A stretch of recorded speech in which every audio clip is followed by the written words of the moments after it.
called Retard Serious? We are here to watch Clowntown Chronicle. Extraordinary content.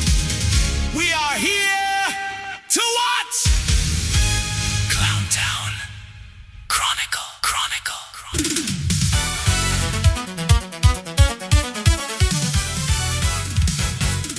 Welcome back to the Clowntown Chronicle. I'm your host, Aaron C. We're here to view some slop together now, aren't we, Daniel? Oh, we are. You know, every time I hear that opener, I just think we're getting ready to do an episode of Baywatch. Doesn't it feel like that? Except it's just Milwaukee, the heaven on earth of Milwaukee in 1997. You know, back when Milwaukee actually looked nice. Now it looks like the start of a New York City going into like just sloppy looking. Oh, God. Yeah, I haven't been there in like probably about 3 years now. I just haven't had a reason to go up there since Adam moved out of the city. So I guess it's maybe been 3 or 4 years at this point. It's kind of crazy. Well, I go there for Admirals games, and I can tell you right now, it's looking pretty rough. It's starting to look like a Chicago. Now, why is that, Daniel? Why does every place have to look like the same dump? You know, if I had an answer, I think there'd be a way to fix it, but I don't have an answer, so I don't think there's a way to fix this. Yeah, I think we're stuck with giant garbage dumps for cities here in the United States of America, pretty much for the rest of our lives, unless something crazy happens. Yeah, but that's what we're here to do, man. We do this every week. Every Monday, there's a new episode of the Clowntown Chronicle documenting the implosion of the American identity and the American media and American cities and American food. Because I feel like personally, it couldn't possibly get worse. And then, a year passes and I go outside again because I go out once a year. And I see that nothing has improved and that things have just gotten sillier. Because we live in Clowntown, USA. It's not depressing, I promise. Just take that clown pill and put a smile on. It'll be all right. Yeah, it'll be fine. It's all good. Yeah, there's absolutely nothing at all to worry about. Nothing at all. Yeah, and just eat your bowl of slop and be happy. That's right. Eat your bowl of slop and be happy. I've brought for us today a few things. I have a few categories of things to go through, and there's a theme, I promise. And it's not just trash in a burrito wrap. It's got a little bit of garnish on it, so like a little cilantro shaved and sprinkled on top. Maybe a touch of that. There we go. Maybe a touch of that powdery white cheese they put on really high-end Mexican food. Even better.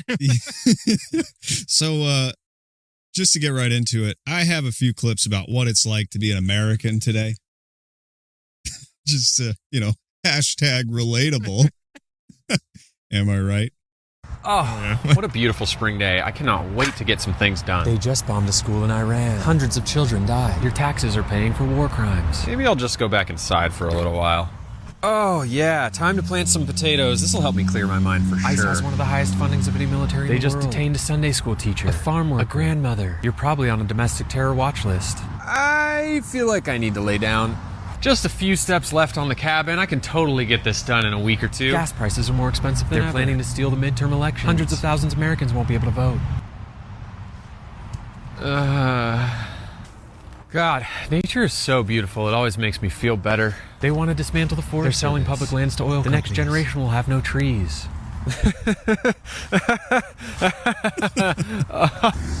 Oh, maybe I'll just sit here and relax for a little while. Do more. Do less. Go to a protest. Protest, do nothing. Take a break. Stay informed. Try harder.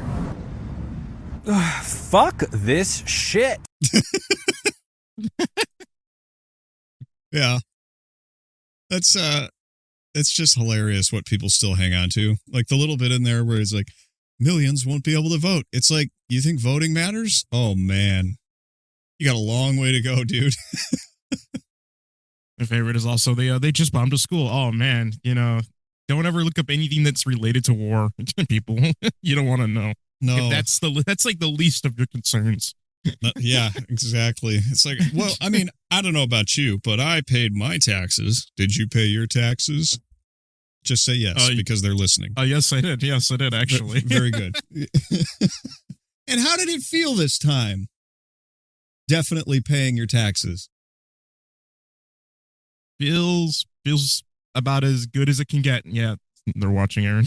Gotta be nice about this one. Felt great. It's a patriotic duty to vote and pay taxes and protest. Then again, who am I saying? We are on a government watch list at some point here. The things we have said on the show. I am positive we are. And we're gonna really get there today. I mean, there's so many stupid stories today that I'm like not sure what's YouTube safe. I have to be very careful. Things are getting so silly. And real. I don't know. To me, it just seems like I keep seeing people saying things about specifically tax season because now it's just obvious. Whereas before, there was still some plausible deniability, like, they're trying to fix the roads and it's how you pay for the schools and all that stuff. And now it's just like, they're just using it to blow up people in the Middle East and close the National Park Forest Service. Did you hear Smokey Bear's out of a job? No, I didn't know. Not our second mascot of the show, because it's just a bear. They frickin' fired Smokey the Bear.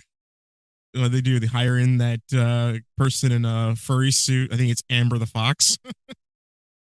Smokey the Bear has not been permanently fired. No. The U.S. Forest Service kills off Smokey the Bear to get people.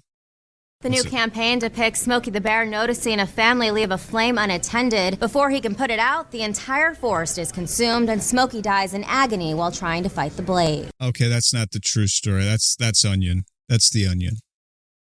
But no, didn't they close the National Park Service? National Forest Service closed? What was this? Am I correct about this? Closing all 10 regional offices and 57 of 77 research facilities. The headquarters will move from Washington, D.C. to Salt Lake City, Utah, with operations consolidating to 6 service centers focused on state-based management. Okay, well, that's different. Here's the story that I saw. What is Trump doing with the U.S. Forest Service? The U.S. government recently announced plans to relocate the headquarters for the National Forest Service from Washington, D.C. to the state of Utah. This has stirred up worries that it intends to greatly shrink or even shut down the agency that manages the nation's forests, fights wildfires, and conducts biological research. So what everyone was saying was that only you can prevent wildfires. Smokey can't help you anymore because he's gone. I need a Trump "you're fired" button for this bear. That'd be so good, actually. Yeah, so people were saying that what this is in service to is essentially to put data centers in our national forests. That'd be crazy to hear. I would absolutely hate that.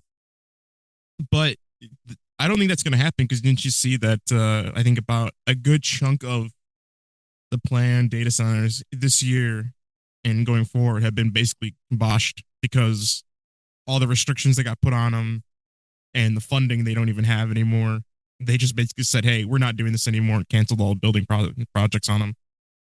Oh, I would be so happy if that happened. I saw an article floating around about it and I was like, oh, no shit. I was like, oh, cool. RAM prices are slowly dropping back down. The market for computer parts are healing a little bit. It's kind of nice to see. Let's see. Yeah, people are now wise to this a little bit more. Wisconsin City passes nation's first anti-data center referendum. The vote suggests ballot measures could become a powerful new tool for grassroots activists seeking to block data center projects. Good, because this is ridiculous and stupid and a bubble. Anyway, I had a small burst, but nothing too major. It's just it's a mild pop. that they patched recently. So it's kind of like now stabled out again, where it's not quite bursting, but it's like still right around the corner of happening again.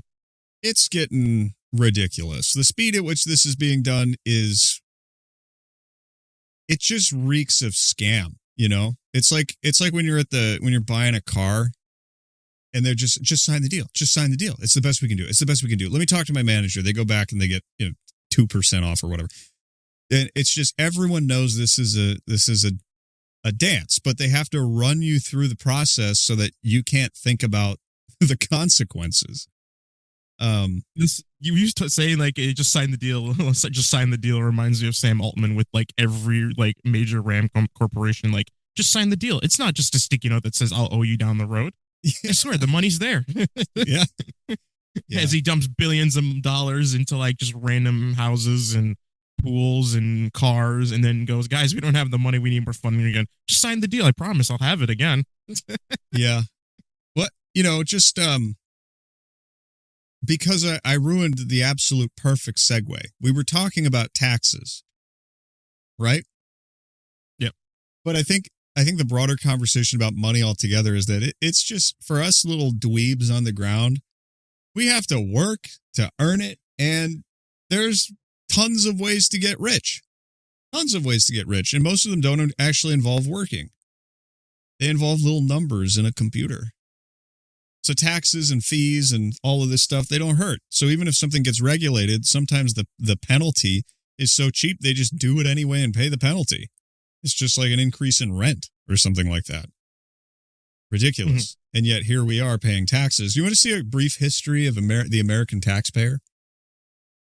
Oh, yeah, I would love to. Taxing our tea? Oh, fuck this, we're going to war. They're taxing our whiskey? Fuck this, we're going to war. Now they're taxing our property? Even Jamal is taxable? They're taxing our income to fund the war? At least it's just temporary. They're expanding the income tax? At least it's just temporary. Permanent income tax? This is bullshit. But I'm not going to do anything about it. Estate tax? Money that was already taxed and saved up is being taxed again. Social Security payroll tax. Oh, at least it's like money for later that surely won't be taxed again when we go to collect it, right? Paycheck withholding tax. Oh, good. Now I get robbed every week instead of once a year. Medicare payroll tax. Oh, good. You're robbing me even more every week now. Alternative minimum tax. Well, at least those wealthy bastards are paying some income tax now, and they're not just fucking the working man. A tax for not being able to afford health care. Just kill me now. Federal, state, and city income tax, payroll tax, property tax, sales tax, self-employment tax, excise taxes, vehicle registration tax, capital gains tax, dividend interest, estate gift, and business taxes. Oh, they're coming at me from every angle. But aside from the sore asshole from the government fucking me constantly, I'm just a happy-go-lucky American. Why, yes, I am. That's a while ago, and God, it's so good. I love this guy. He does a really good job with a bunch of these skits. He is really funny. And I think we might have played this one last year for tax season. But it gets better every year. Yeah, he just added 2026 this year. And we're a happy-go-lucky American besides all this. I'm just a happy-go-lucky American. Why, yes, I am. Oh, yes. It's like, I just love the start. They're taxing us on our tea. We're going to war. Yeah. What happened to us, Aaron? What happened to the U.S.? We got too comfortable. We got lazy. Things are too nice. But you think about taxes in the context of the people taxing us can just print the money. Tax is a control system. I don't think it's always been that way, but at this point it is. It's a system of just making you depressed really bad once a year, and then it's like, here's your return. Don't you feel better? It's like, no. The crappy parts of that whole thing is that the fact that if you get money back, it means you paid too much in it. So that's like the money you could have had the whole time. Yeah. That's what's really rough about it all. You should have all the money the whole time. Like, when I get my paycheck and I go look at my income, I'm like, and what they took out of it, just like, it would be life-changing to not have to do any of that again. Yeah, because every time I look at mine, I'm like, oh, let's just say like $1,000. Oh, I'm only taking $500 home. Mm-hmm. Why did I lose the whole 500? The other half of it. Yeah, Where did my money go? Yeah. Where's the money, Lebowski?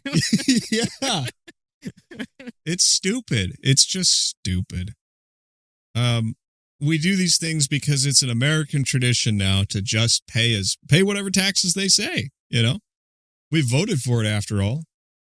And it's not like the money goes to stupid things, you know? It goes to it goes to transgender Middle Eastern people and their support groups.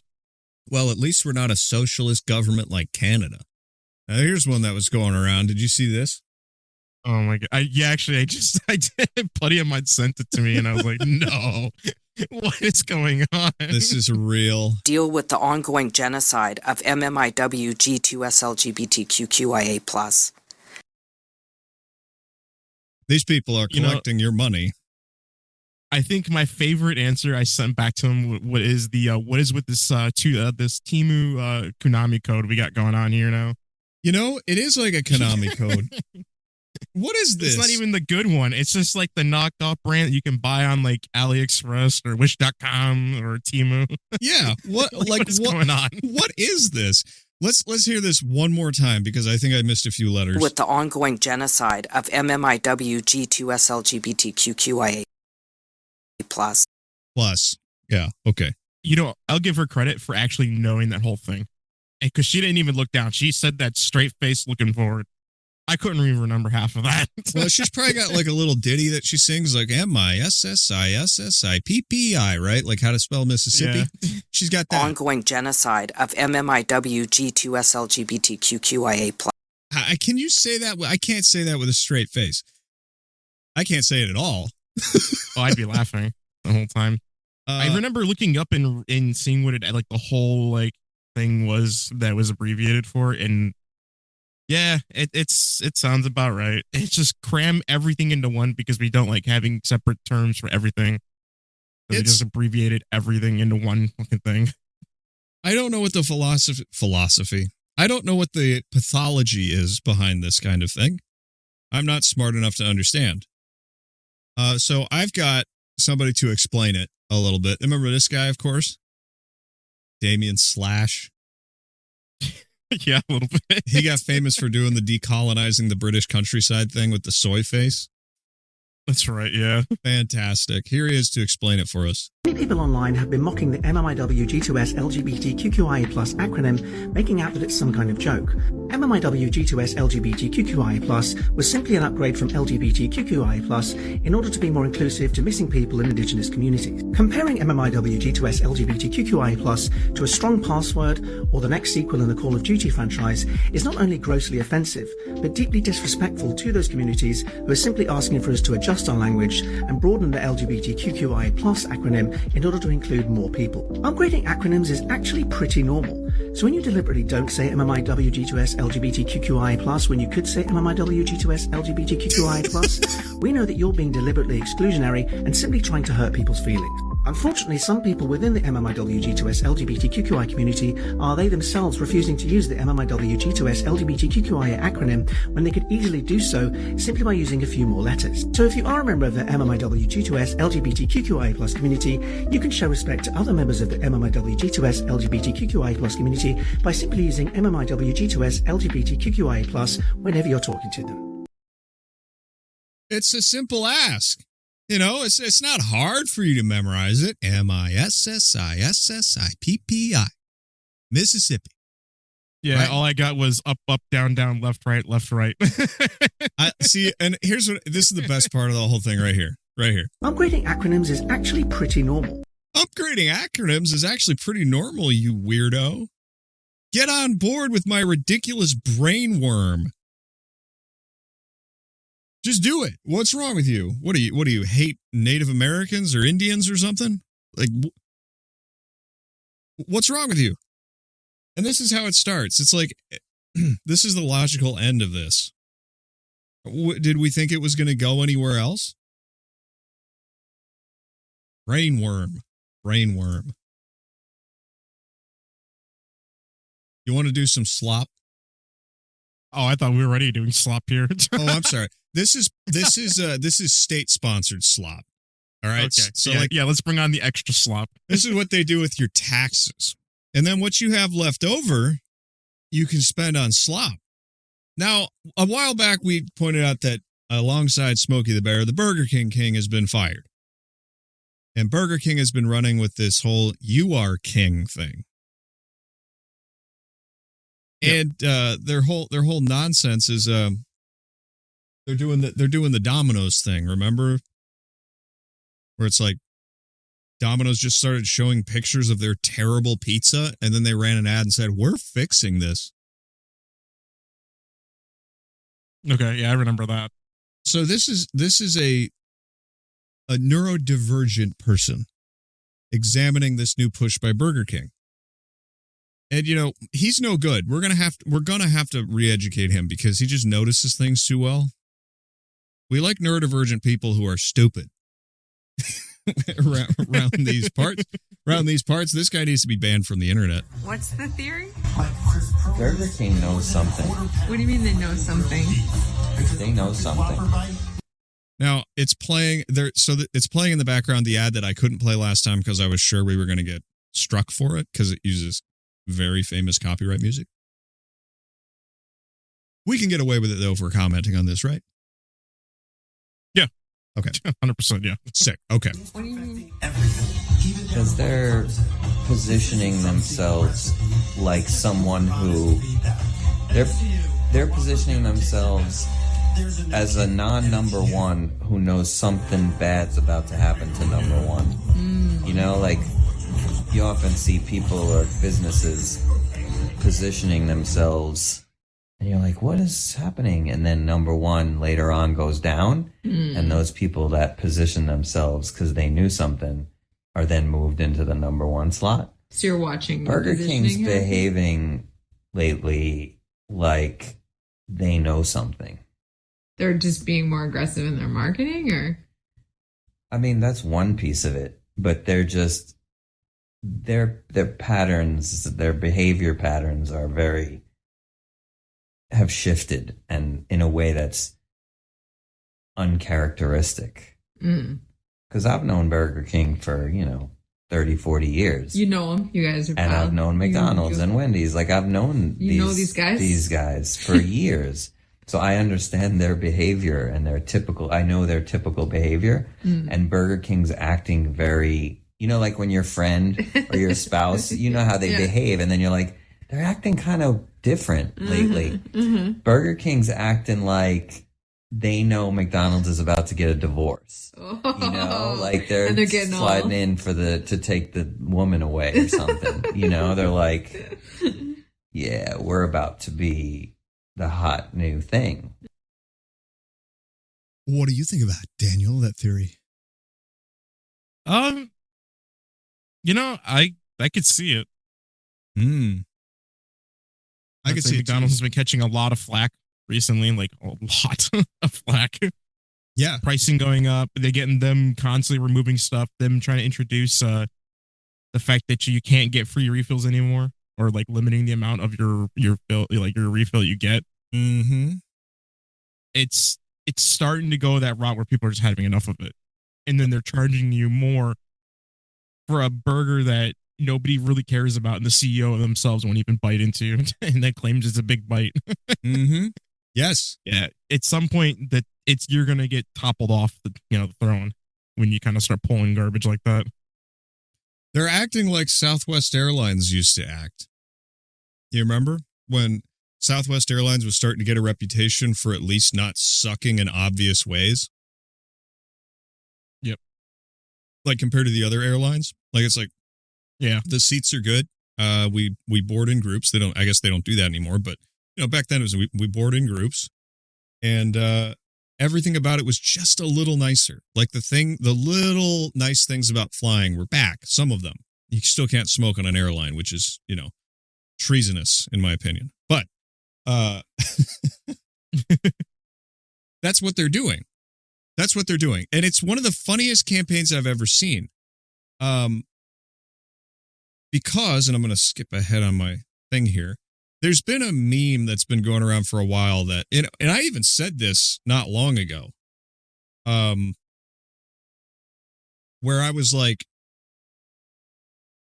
real food rots, right? It was like, I put a loaf of bread in my fridge, which there's controversy about whether that's the right thing to do or not. I don't care. I use bread for toast, so it doesn't matter to me very much.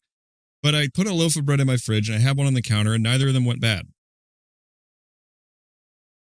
And I was like, shouldn't bread get, like, stale? Like, I remember bread going stale really quick a while ago. And, you know, meat going bad within a few days, and vegetables being off very quickly. Well, how about a 20-year-old McDonald's hamburger? You see that? Have you seen this? No, I haven't, and I'm not excited with that smile that this lady's got in her face. I know. Watch this. So you want to see my hamburger? It's in a box in my closet. This is the sack that it came in, and it was advertising a NASCAR race in 1996. So this dates the hamburger in its sack to 24 years old now. The French fries look like they maybe could have fallen under your seat a month or so ago. They've never rotted or decayed. The hamburger itself, the bread has never molded. The meat has never rotted. It's never even broken. It's completely intact. So, 24-year-old hamburger. Not sure what would happen if you ate it, though. 24-year-old hamburger. I mean, aside from the obvious question, why would you stuff this in a closet? Like yeah, that's my first question was like, why is it in your closet? Maybe like she forgot about it somewhere, or she found it under a car seat when cleaning it out. And she's like, I wonder how long this will last. So she just kept it. I could see that. It's weird, but I could see that. You know? Yeah, fair enough. I mean, I don't know how you lose an entire hamburger under a car seat, but it could happen, you know, conceivably. But they're like, yeah. So, I mean, I think this is even an old video where they're like, yeah, McDonald's stuff doesn't rot. So, guess what Burger King's new campaign is? I'm going to assume, knowing where this is going, they're going to be showing off a burger that eventually does decompose.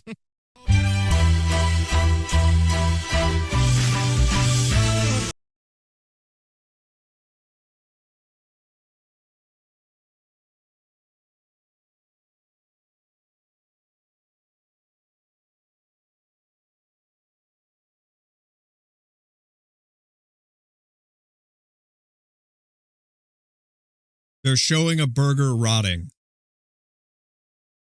in like a time lapse. Little hour.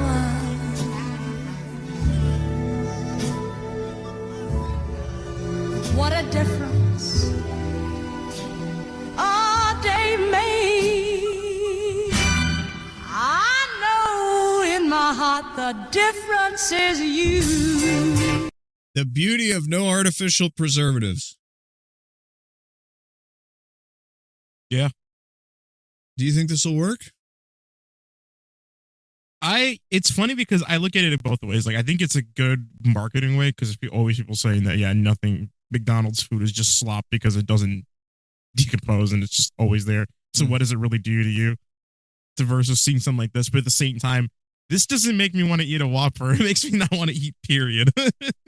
I know. I can see it going both ways. Yeah, it's a ballsy move, and I think it will pay off for them for just showing that, hey, our shit will actually decompose like it's supposed to. It's actually food, and we ourselves would eat this, and it's okay. We wouldn't touch that other stuff. It'd be even a bolder move if they took a McDonald's burger and labeled it as not a McDonald's burger and sat it next to it. Yeah. Did this. Yeah. And then got the exact same result of the McDonald's one still looking the same for like 20 years later down the road. And this looking like it's not even existing anymore. You're right. Yeah, a very simple improvement to this campaign would be to show the McDonald's burger not rotting next to it. Except this is what we call relying on your consumer to not be the stupidest person ever. So if you set a delicious looking Big Mac next to a Whopper and you said 30 days and you put it next to the Whopper and you showed the Whopper rotting and the Big Mac staying fresh looking, what does that communicate to the brain? It can communicate a lot. It can be miscommunicated to where your mind's like, oh, well, if this still looks good and it's safer to eat because it's still long, it's going to still be okay. That's right. Versus something that's going to decompose right away really quick. Yeah. That's right. So they can't show the McDonald's burger next to the Whopper because your brain still registers as that is gross and I'm never eating that.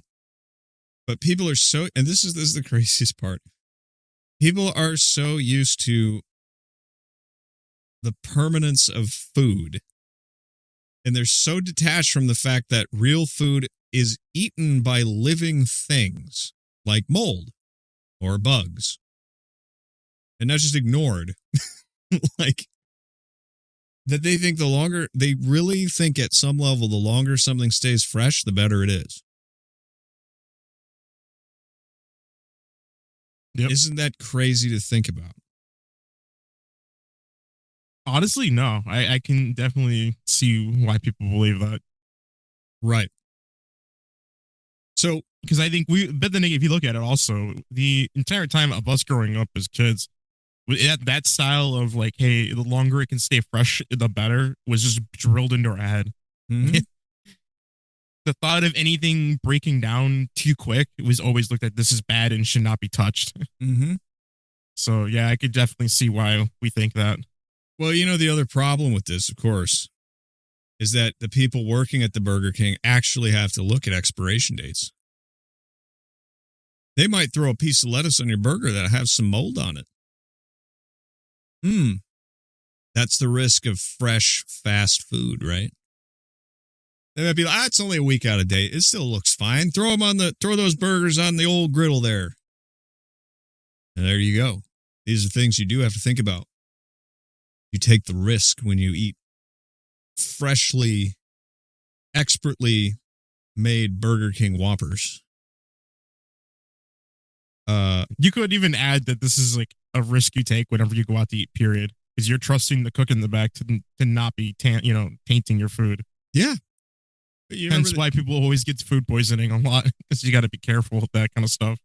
Remember the story years and years and years ago about the person standing in the Taco Bell lettuce?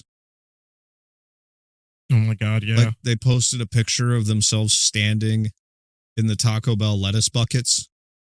And they said, go ahead, you can't unfoot the lettuce. Yep, I remember that. God. So, yeah, it's kind of funny because like there's this weird thing going on around food, which is really strange for us Americans.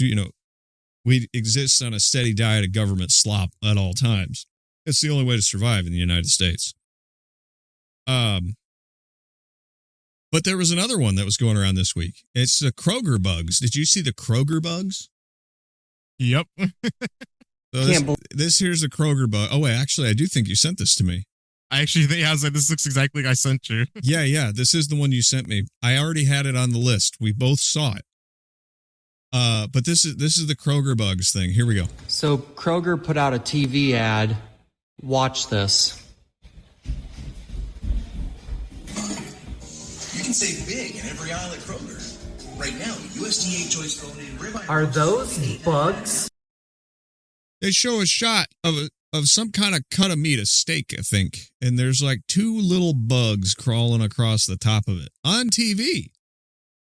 What the extra protein right there for you. That's good. Looks so nice. You can eat it twice. Well, see, here's the thing, Daniel. Now you know it's fresh because those bugs want to eat it. Yep. Is this the future? You remember that? I don't know if you ever heard this, but back in the medieval times, they considered that if you didn't have lice and bugs crawling all over you, there was something wrong with you. Because it meant nothing wanted to live on you. And that meant you were unnatural. Now, I don't know if that's a nonsense myth made up by people who hated the Middle Ages. The same people who make the Middle Ages look muddy and gray and colorless in every movie. But is this the future? Are we going to show animals eating and crawling all over our food to show how fresh it is? Definitely not. This one, from what it sounded like, was a massive oopsie. Can we look it up? I wonder if there's a story on it. Kroger Bugs ad. I did a little research and I want to say, I saw something on an article saying that, it faces massive backlash. Yeah, this might be it. Wow, excuse me. Kroger faces intense backlash after commercials show bugs on steaks. Blah, blah, blah. 15-second spot began airing on 12th of March, 2026 and promoted a ribeye steak and a rib roast offer, prompting a wave of complaints after viewers reported seeing insects crawling on the surface of the meat in the footage. Wait. The clip circulated rapidly across TikTok and Instagram, prompting questions about the brand's quality control and how the footage passed inspection before broadcast. The incident arrives at a moment of heightened scrutiny over for the grocery giant, which is separately facing a false advertising lawsuit over its meat marketing practices filed in California court in late March. What is Kroger's answer? So I want to know what their response to this is. The central question was, how did production crew miss visible insects on the food? National advertising campaigns typically pass through multiple rounds of approval across departments before broadcast, making the oversight difficult to explain. One social media user wrote, "How did they miss that?" Another widely shared comment read, "Entire marketing team is about to be fired." But what did Kroger say? I want to see what Kroger said. Kroger Bugs ad statement?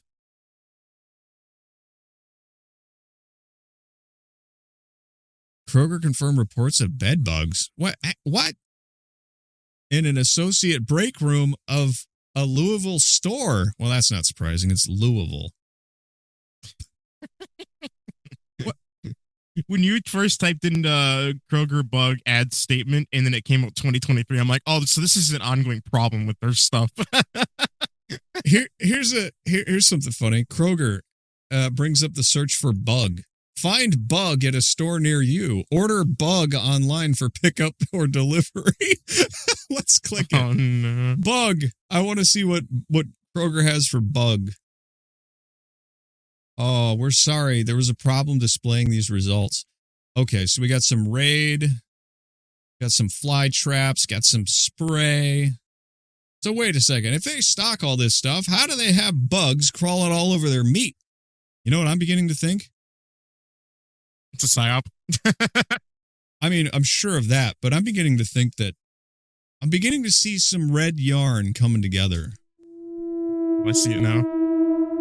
You remember those guys who were like going into grocery stores and spraying hot shot all over the groceries? Of course. You remember the guy who was spraying Raid all over his housemates or roommates' food? You remember that? Yep. I think they were heroes.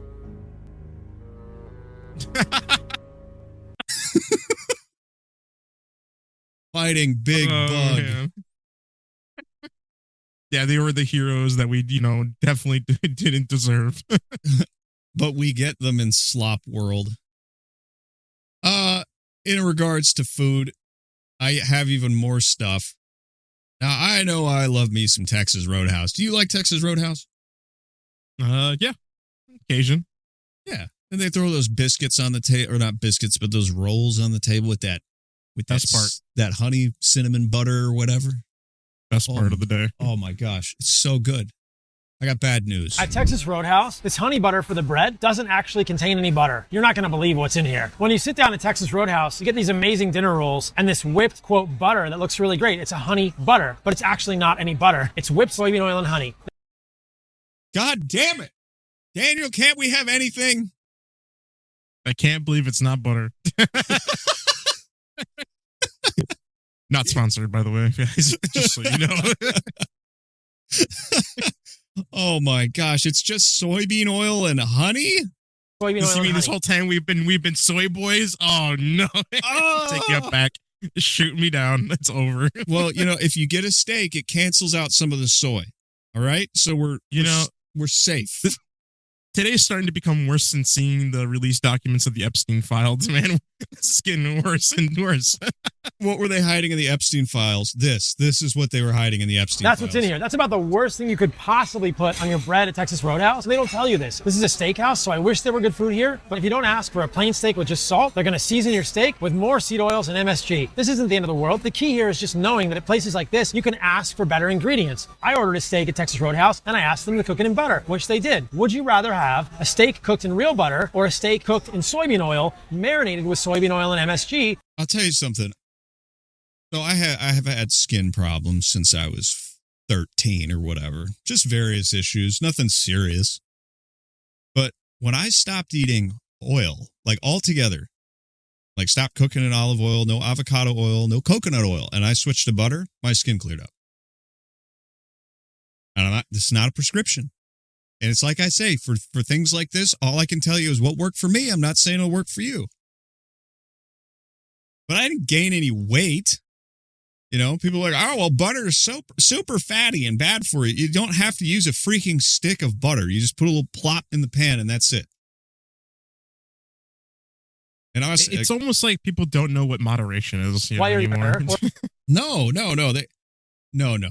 But you go here and you eat this soybean oil, I bet you feel like crap afterward. And you're like, oh, it's because of the steaks. It's because of the French fries. And yeah, that could be. Or maybe it's not because of my fourth, roll. Yeah, maybe it's not even the rolls. Maybe it's the soy ice cream with honey mixed into it that you're slathering all over the rolls. Man, is it going to stop you from eating it, though? I don't think so. It's not going to stop me. Definitely not going to stop me. If I'm going I'll be a soy boy for this. Right. If I'm going to Texas Roadhouse, I am going to enjoy me some soybean oil and honey. And I will suffer for it. But these are sacrifices that we make in the modern world. What you want things to be healthy? I'm afraid you can't eat out anymore. It's rough. That's how it is. You ever hear a Crumbl cookie? Yeah. Do you know how many calories are in these things? It's kind of amazing. How many calories is in a Crumbl cookie? Do you know? If I remember, it was a while ago. We looked it up, me and my fiance. I think it was close to 1,000. It was like damn near eating a freaking meal of worth of calories. I was like, what? That was for one. I was like, what? Yeah. I'm like, oh my God. Don't tell your diabetic friends about this place because you might accidentally KO them. There was a cookie place in Austin that would make a cookie that was, it was the size of a quarter pounder for McDonald's. And you would order, like a box of them for like a meeting, and you get 6 of them, and the thing was freaking heavy, and there was grease dripping through the bottom. They were freaking delicious. But every time I ate one, I felt like I had to go home and lie down. That reminds me of a place. There was a bakery inside of a mall here in our local area. They used to make all these homemade fresh cookies of let's say Sesame Street characters, other popular Disney characters, and they were just coated with icing and everything. And I'm like, having one of those, you can have half the cookie and you're just done. You just want to crash. Mm-hmm. It was just, you felt super bloated and just over the top, just wanting to die from it. But it was really good. And I bet this is pretty much the same. Crumbl Cookie is now selling you a cookie with the amount of sugar you would get not in 1, not in 5, but 11 of these Krispy Kreme donuts. To make this even worse, this brown-looking brownie for some reason has red 4, yellow 5, yellow 6, synthetic food coloring that might be correlated to behavioral issues in children, and blue 1, a synthetic food coloring that can cross the blood-brain barrier, and we have no idea what it means long-term. This Reese's collaboration totals 69 ultra-processed garbage ingredients, including hydrogenated oils, fillers, preservatives. I'm just trying to understand, who is this for? Who needs this and why? Crumbl. Oh, we need it. We need it in America. We need to power our massive brains. We need to constantly feel like, we're just like cows being, led to the slaughterhouse. Yeah. Yep. Oh my gosh. Oh, don't eat this stuff, guys. Do better. You can go to the store and get all the ingredients you need to make your own bread. And I know it takes time, and we don't. See, this is the problem. Nobody has time to do this stuff. Nobody has time to cook at home. We all have to work we'll have to work a job or two. We got all the other things we got to do. Nobody's got time to cook. Yeah, I had Culver's for the first time. Culver's is not that bad. Really, it's not that bad. It's not. But I had Culver's for the first time in like 6 months the other day. And that was after me and Pearlmark Films, Dan from Pearlmark Films, we did a little live stream there on Rumble about movies and why they're all trash. And some the ones that are good too. We didn't just, cry the whole time. We went and got lunch at Culver's, and I felt awesome eating Culver's until about 2 hours later. And then I felt really sleepy. And I'm not a health nut, but I typically just eat at home. I get stuff and cook it at home, and it's not complex stuff. It's, time savers and things like that, but it's generally 1, 2, 3, maybe 4 ingredients. And I went and I had that Culver's. I felt like I was eating the food of the gods. It was so rich. I like how you said it was so rich and clip back to that brownie being split. Yeah. Now, let me add to you this one for that brownie, how many calories are, because I looked it up. So on an average, their normal cookies, their 4-inch cookies, that's 850 calories. The brownies and other desserts can exceed over 1,000 calories. Oh, man. So that's about 1,000 calories right there, my friend. Oh. Like I said, like your entire day's worth of meals right there in one sitting. Oh. How, no wonder you would feel sick after eating that. I think anybody would. You have like a little bit of that and you're like, I don't want to eat anything because it's just pretty much capped you out. Yeah. Well, I mean, and then you know that people are like, well, this goes great with my coffee, so I got to have a Crumbl cookie brownie. And they go and they get a 600-calorie latte, and they drink that with this. And like I said, I'm not a health nut, but that just makes me sick to think about. I feel like I would be so sick eating like this. But I think it's like any other addiction. At a certain point, you just stop noticing the effects it's having on you. Oh, yeah. And so the best part is that they label is that you're only supposed to have 1/4 of the cookies and the brownies. That's considered one serving. So why don't they cut them into quarters? They should cut them into quarters. Yeah. But they're expecting you to do it yourself, and eat healthy. And, you know the rules of this. Oh, We're not telling you to buy and eat the whole thing in one sitting, but we'll sell it that way. That's true. I guess that's true. It's just amazing that there's this whole health conscious world evolving next to a world that is progressively getting more and more calorie bombed. I mean, the stuff that people eat just blows my mind. It's amazing when you stack other options like the Krispy Kreme donuts next to it and just see how many it would equate to it. And it's like, oh my God. Yeah. Like, that's a lot of donuts. I couldn't eat that many donuts. I could probably have 2 Krispy Kreme donuts and be happy with myself and feel a little bit later. But that many? Like, oh my God. Man. And here's the problem is, maybe I'm just not sugar maxing, right? Like, if I ate like this, could I become like a titan of caloric intake and hydrogenated oil? What I'm hearing is next time on CTC, Aaron's gonna do his own mukbang. Just You're right. gorging himself in Yeah, food. me getting sick from eating this, that's just weakness. It's because I'm weak. If I were a strong American, I could eat one of these for dessert, not just for breakfast. It'd be God. Breakfast at McD, dessert breakfast at Crumbl Cookie. Anyway. Yep. So back to the burger thing for one more. So this is a guy comparing them, I believe. Okay. There's our Burger King burger with mold all over. It's got some little hairs. There it is, black mold everywhere. You can see the little hairy things growing, but I guess that's exactly what real food should do. Next, let's check Five Guys. Oh my gosh, it smells so bad and it's stuck. Oh! Okay, Five Guys. Oh my gosh. Whoa. There's the five. Oh, it looks like coffee grounds. You know, this whole time I'm sitting here going, "Oh man, this guy in this poor stomach because I can smell it from here."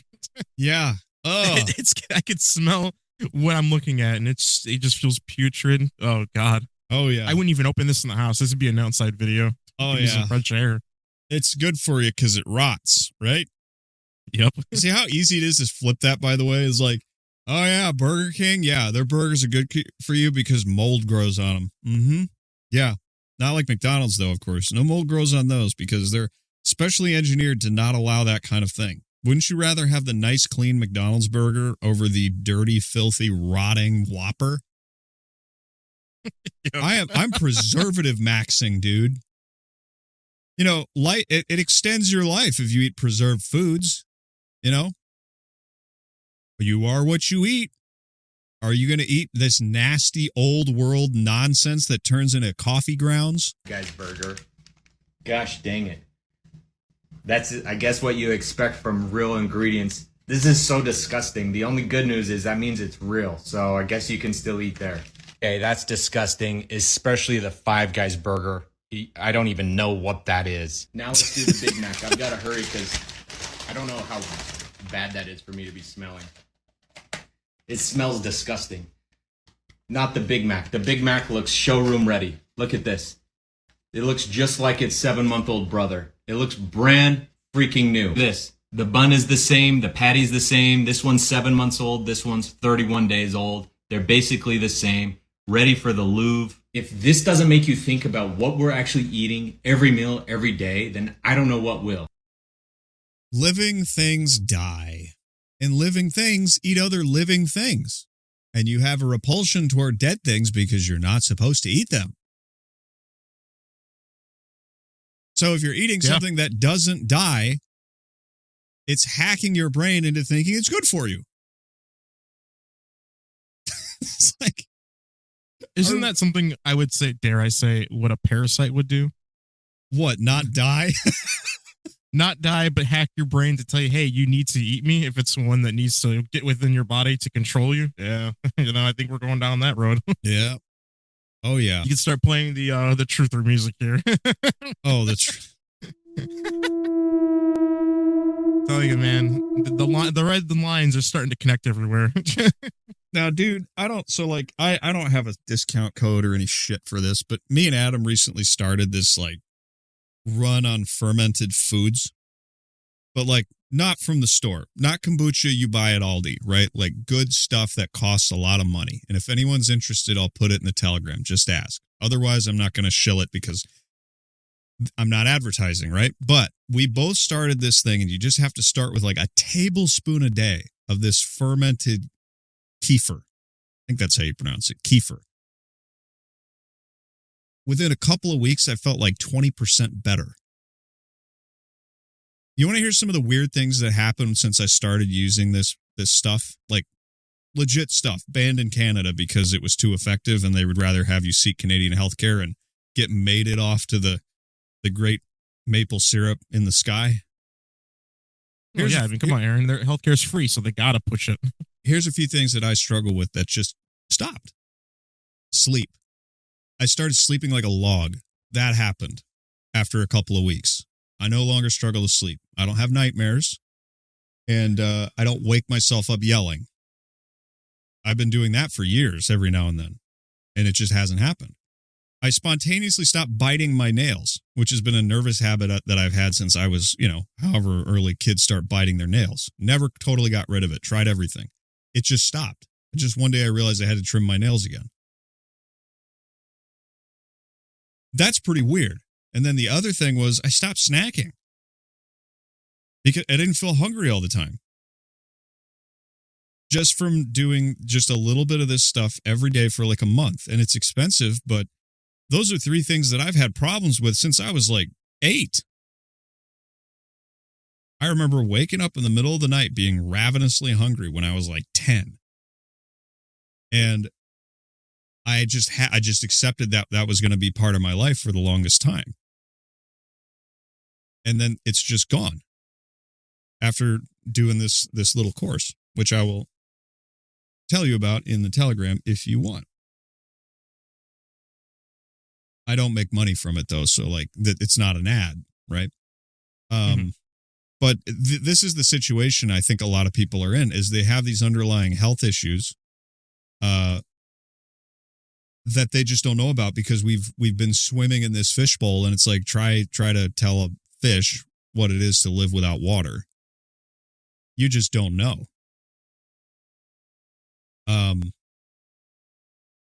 But there's still something really funny about all of this crap, and I think we've played this one before. Because there's this health thing that happens where suddenly nothing is healthy and like you're not allowed to eat anything, and there's always some guy with something to sell you on the internet being like, you can't eat that. One food that pisses me off is oatmeal, because oatmeal is peasant food. It's what they would feed the peasants just to keep them alive. But oatmeal sucks minerals out of your body because it's high in phytic acid, and it spikes your blood sugar more than ice cream. Stop eating eggs. There's only 2 things wrong with the egg: the yolk and the white. You sometimes ask me which vegetables are okay to eat. My answer is no. Why would you eat plant leaves and stems and roots and seeds? These are the most highly defended parts of plants. Plants do want you to eat the fruit. So she gets some fruit. I know this is going to piss some people off, but fruit is not healthy. That's how it feels coming and going with this stuff, is like, and that sort of leads me to one of the things I did a stream on this week. I do a wagey stream during the week for the people in the Telegram, which is motivation to get in the Telegram. You don't have to say anything. You can just get in there and join the wagey stream. I don't list them. I put them on Rumble because then I can watch anything and listen to anything I want without having to worry about copyright. There is a clip that I played from a guy named AVE talking about second order effects. And one of the things he mentions in this clip, while he's burning rats that he trapped, or mice that he trapped in his shed, he says at the beginning, he's shipping them off to Mouse Valhalla. One of the things he said is that the reason you have a hard time finding good instruction and good lessons on social media is because there's perverse incentives to create stuff constantly. Right? So if you're like a health expert, you have to create something that's clickable. You have to create something that's eye-catching, like oatmeal is bad for you. Eggs are terrible for you. Veggies are no good ever. Because you have to make money by creating content. Right? So there's a perverse incentive to give people bad health advice. Does that make sense? Mm-hmm. Yeah, it's the whole, you need a shock factor to pull people in. Yeah, so at the end of the day, you got people doing very extreme things like, and I'm not saying it's bad, but like a carnivore diet where you don't eat any vegetables at all. And then, people try it and they feel some benefits, but long term, they're just not getting a holistic, healthy diet that's good for them. Everything must be in balance. But I thought this was a great way to talk about perverse incentives because, while the stream was 2.5 hours long, I think it was one of the most interesting things I've done. So here we go. This is AVE talking about perverse incentives. Never, ever trust a man who makes a living telling you how terrible you are. Speaking of politicians, getting back to the YouTube do-it-yourself or any kind of instructional video. So like I said, he's talking about finding guides on how to do things on YouTube. And he explains why they're no good, why it's almost impossible to find something any good anymore. There is a perverse incentive because if there is a video, what is concise and clear, you watch it and you stop watching and you go and do the thing you wanted to do. That is antithetical to the metrics YouTube has set up that they want maximum view time and maximum viewer retention. So there is a perverse incentive geared towards terrible instruction. Get tongue-tangulated, all choked up here, on terrible instructional videos because you have to scroll through and watch the whole thing. It might be an entire hour, and then come to find out it didn't even say what the Jesus thing was you needed to know. So you got to watch another one. That gives it a little boost in the algorithm. Oh, that one was terrible. And to boot, he went on to watch another video. So we upduked that one so that more people watch. And that is how you get the bearded butchers cutting down a pig. God bless the guys. They are masters. Here's the thing about masters. I may be a cunning linguist, but I'm not a masturbator when it comes to watching instructional videos. I like to get in and get out. YouTube has disincentivized those kind of videos because they don't get any views. They're too effective. So these fellas, like the bearded butchers or butchers, someone who's a master at their craft, they have already forgotten. They've internalized all the problems that you run into as a neophyte. So what he's saying is that the ones that are too good don't get any views because you get off the YouTube. They fix your problem, right? Yep. Which was a fascinating connection that I was able to draw on the stream because it kind of explains everything. If the systems in place fixed our problems, they'd be out of a job. Right? Right. So everything has to be sort of subscriber based. You put yourself out of business if you help people actually get well. Unless it's something recurring that people need, like food. But every other industry, so like the entertainment industry, right? They have to keep you coming back. So they can't give you, or let's say entertainment industry, what I mean is video platforms and that sort of thing. They have to keep you on the platform as long as possible because that's their business model. So if they just give you the answer, you'll leave. Does that make sense? Mm-hmm.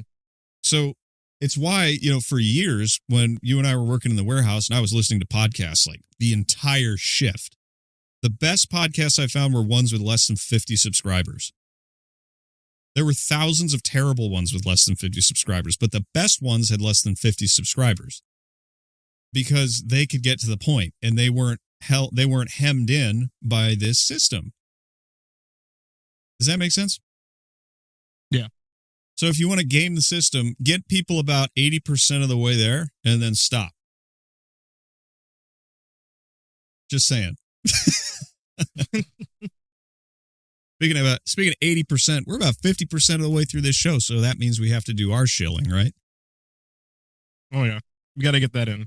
Yeah, we do have to get it in, because we have less than 50 subscribers. All right, that's an exaggeration. We have like 300 or something like that across all platforms. I don't even know if they're all the same person. I don't care, man. You're here because you want good slop and decent rants about things that matter. That's the kind of video this is, as AVE would say. So I think first off, we should do our donations. So for 25, we have Whole Milk Enjoyer.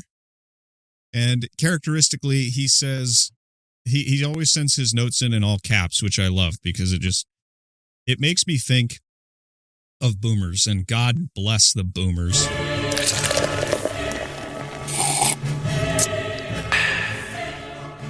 Hallmark Enjoyer for $25 says, leave? Never. We are so back. He took for Lent, he quit podcasts and social media, so we didn't hear from him for the whole of Lent, but he's back. Happy Eastertide. Hallelujah. God bless you and the fiance for all the hard work you guys do. Podcast and charity. Wink, wink. Donate to the loot bag. And never forget that we are here to watch and not so broke. Godspeed. Godspeed to you too, Whole Milk Enjoyer. We're glad to have you back, and, good on you for sticking to Lent. Next up, we have Tom, of course, from Texas. He sends $5.55 as always. Let's see, buttons. Stay thirsty, my friends. There he is. Pondering. This was another part of the stream that was really good. He says, pondering the usefulness of contempt and how contempt can protect you from today's mind viruses. Don the armor of contempt. It could save you from evil ideology. I am here to watch. Now, to put that into context, we've been calling the roller coaster pathways they want to put you down in responding to the nastiness of the world. We've been calling it choose your own adventure, where you get two choices about what to read in the rest of the book, but you're still reading their book. So they sort of give you this sort of two ways about it for dealing with the madness of the world. Either you accept and you become a cuck, or you go all the way the other way and you become hateful. Right? Mm-hmm. You can see this happening with the left and the right. The right is becoming gradually more and more, I don't want to say hateful, but there's a temptation toward hatred. For sure. And the left, there's a temptation toward absolute and utter chaos. The happy place is in the middle, and societies are built on balance now, aren't they? So what Tom was saying was, don't be a hater, but it's okay to have a healthy and holy contempt for things that are negative. But that doesn't mean you stew and focus on how nasty those things are. It just means you avoid them and warn others. That's what contempt basically means in that context. Mm-hmm. Which I thought was really useful. So I always love it when Tom and I are working together. It's either on songs or it's, he jumps in the streams and leaves some comments here and there. But man, I think he kept me ranting for 30 minutes by just getting engaged with that one. So anyway, I was appreciated. Appreciate it as always, Tom. We have next up Bros with 333. He says, can we please hear a clip of Patrick Stewart saying atomics? Yes. Atomics! That's that's an easy one. I actually have a bonus from the same movie, which is the right version, the correct version of Dune. The one I have sitting on my shelf, thanks to Bros. Here's a good one. They shall come all for violence. Their faces shall sup up as the east wind. And they will gather the captivity of the sand. Yes. Gather the captivity of the sand. And for those of you who are just sitting in the audience going, how can I help the show? Well, like I say all the time, we are not monetized on YouTube. We can't accept donations through YouTube, but we do have a wonderful little website where you can donate. It's really easy. You push like one button and then you type in as much as you want. You type your note and that's it. Looks like this. I've fixed the QR code so you can scan this. This is how you send in a note. You just scan that and then you click the access the loot bag button. Then you type it in and there you go. That's how you give to the show. Awesome stuff. You can also join us on Patreon if you want early access to episodes and even bonus stuff that never comes out on the main feed, including several interviews at this point. Everyone who's going to hear the interview I'm putting up this weekend has already heard it on Patreon. So we also have loot on that same website. We got stickers and all kinds of stuff like that, some funny ones. And then if you are broke, help us with the algo, for Pete's sake. It takes you 2 seconds to type nice video or cool in the comments. It doesn't even matter that much what you say. It just matters to the algo that you're engaged. So hit the like button, leave a comment, and copy the share link under the video. I know it doesn't feel like you're doing anything when you do that, but it does help. Yeah, just be like everybody on TikTok and just drop a random like emoji and call it done. Yeah, that's it. That's all you got to do. All you need to do, easy. yeah. I don't even care. I'll heart the comment. I don't care. Just say something. Positive, please. And then, of course, we do have some things you can buy. Like I said, I wouldn't recommend anything on this show unless I'd tried it myself. And one of the products we've been shilling for recently is Sport Drink, which I've actually got a shipment coming in today, and I couldn't be more excited because it is delicious. I feel better drinking it. And quite frankly, it's just, I really like their marketing. You want to see some of Sport Drink's marketing? Oh, I would love to. Welcome back. I sensed your presence. Do you mind if we continue to speak telepathically? Sport Drink hydrates the body at a deep molecular level. The kind of hydration that allows you to do great things. Can I call your cell phone tonight? How could you not love this? That's so good. Now, that character there is their mascot. It's like the Burger King of Sport Drink, but his name's Tom Lemon. Sort of like Don Lemon. That's so good. But now I did get some concern from one of the listeners. He was like, you've been calling it racist Gatorade on the show. Are they going to really appreciate you calling them racist Gatorade? And I'm like, yeah, man, they're totally rolling with it. And I brought some proof, actually. It's only going to be visible. This is another piece of marketing from Sport Drink to prove to you that it is indeed racist Gatorade. They photoshopped Tom Lemon in this situation. This is a controversial photo that came from some sports game where a bunch of people, for whatever reason, a bunch of dudes in a room are doing the old, what do you call it? The lemon salute? Yes?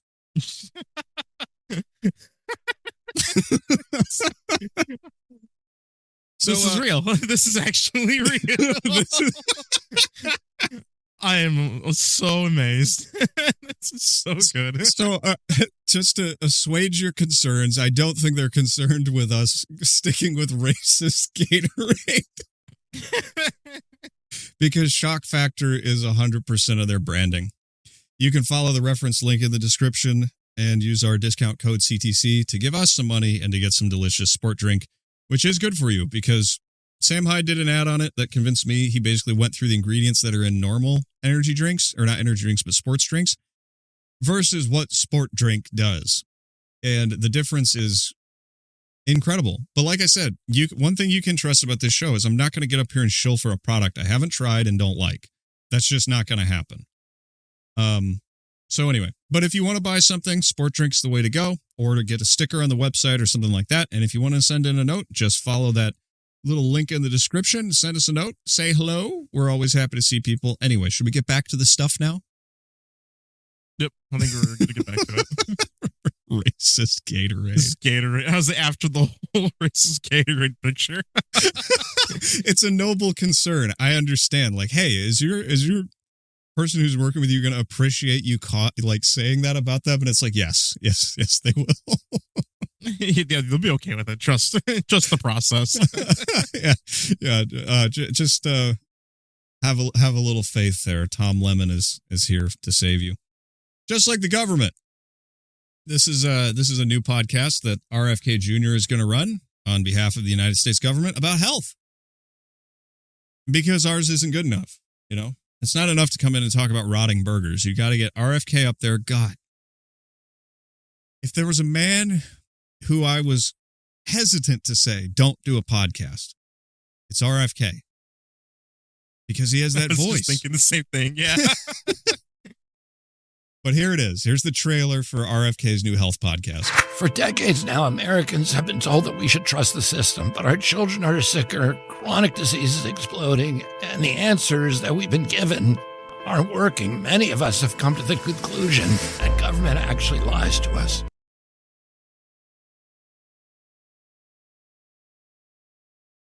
I mean, isn't that just normal now?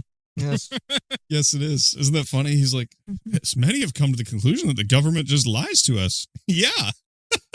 like they're doing right now, Mr. RFK.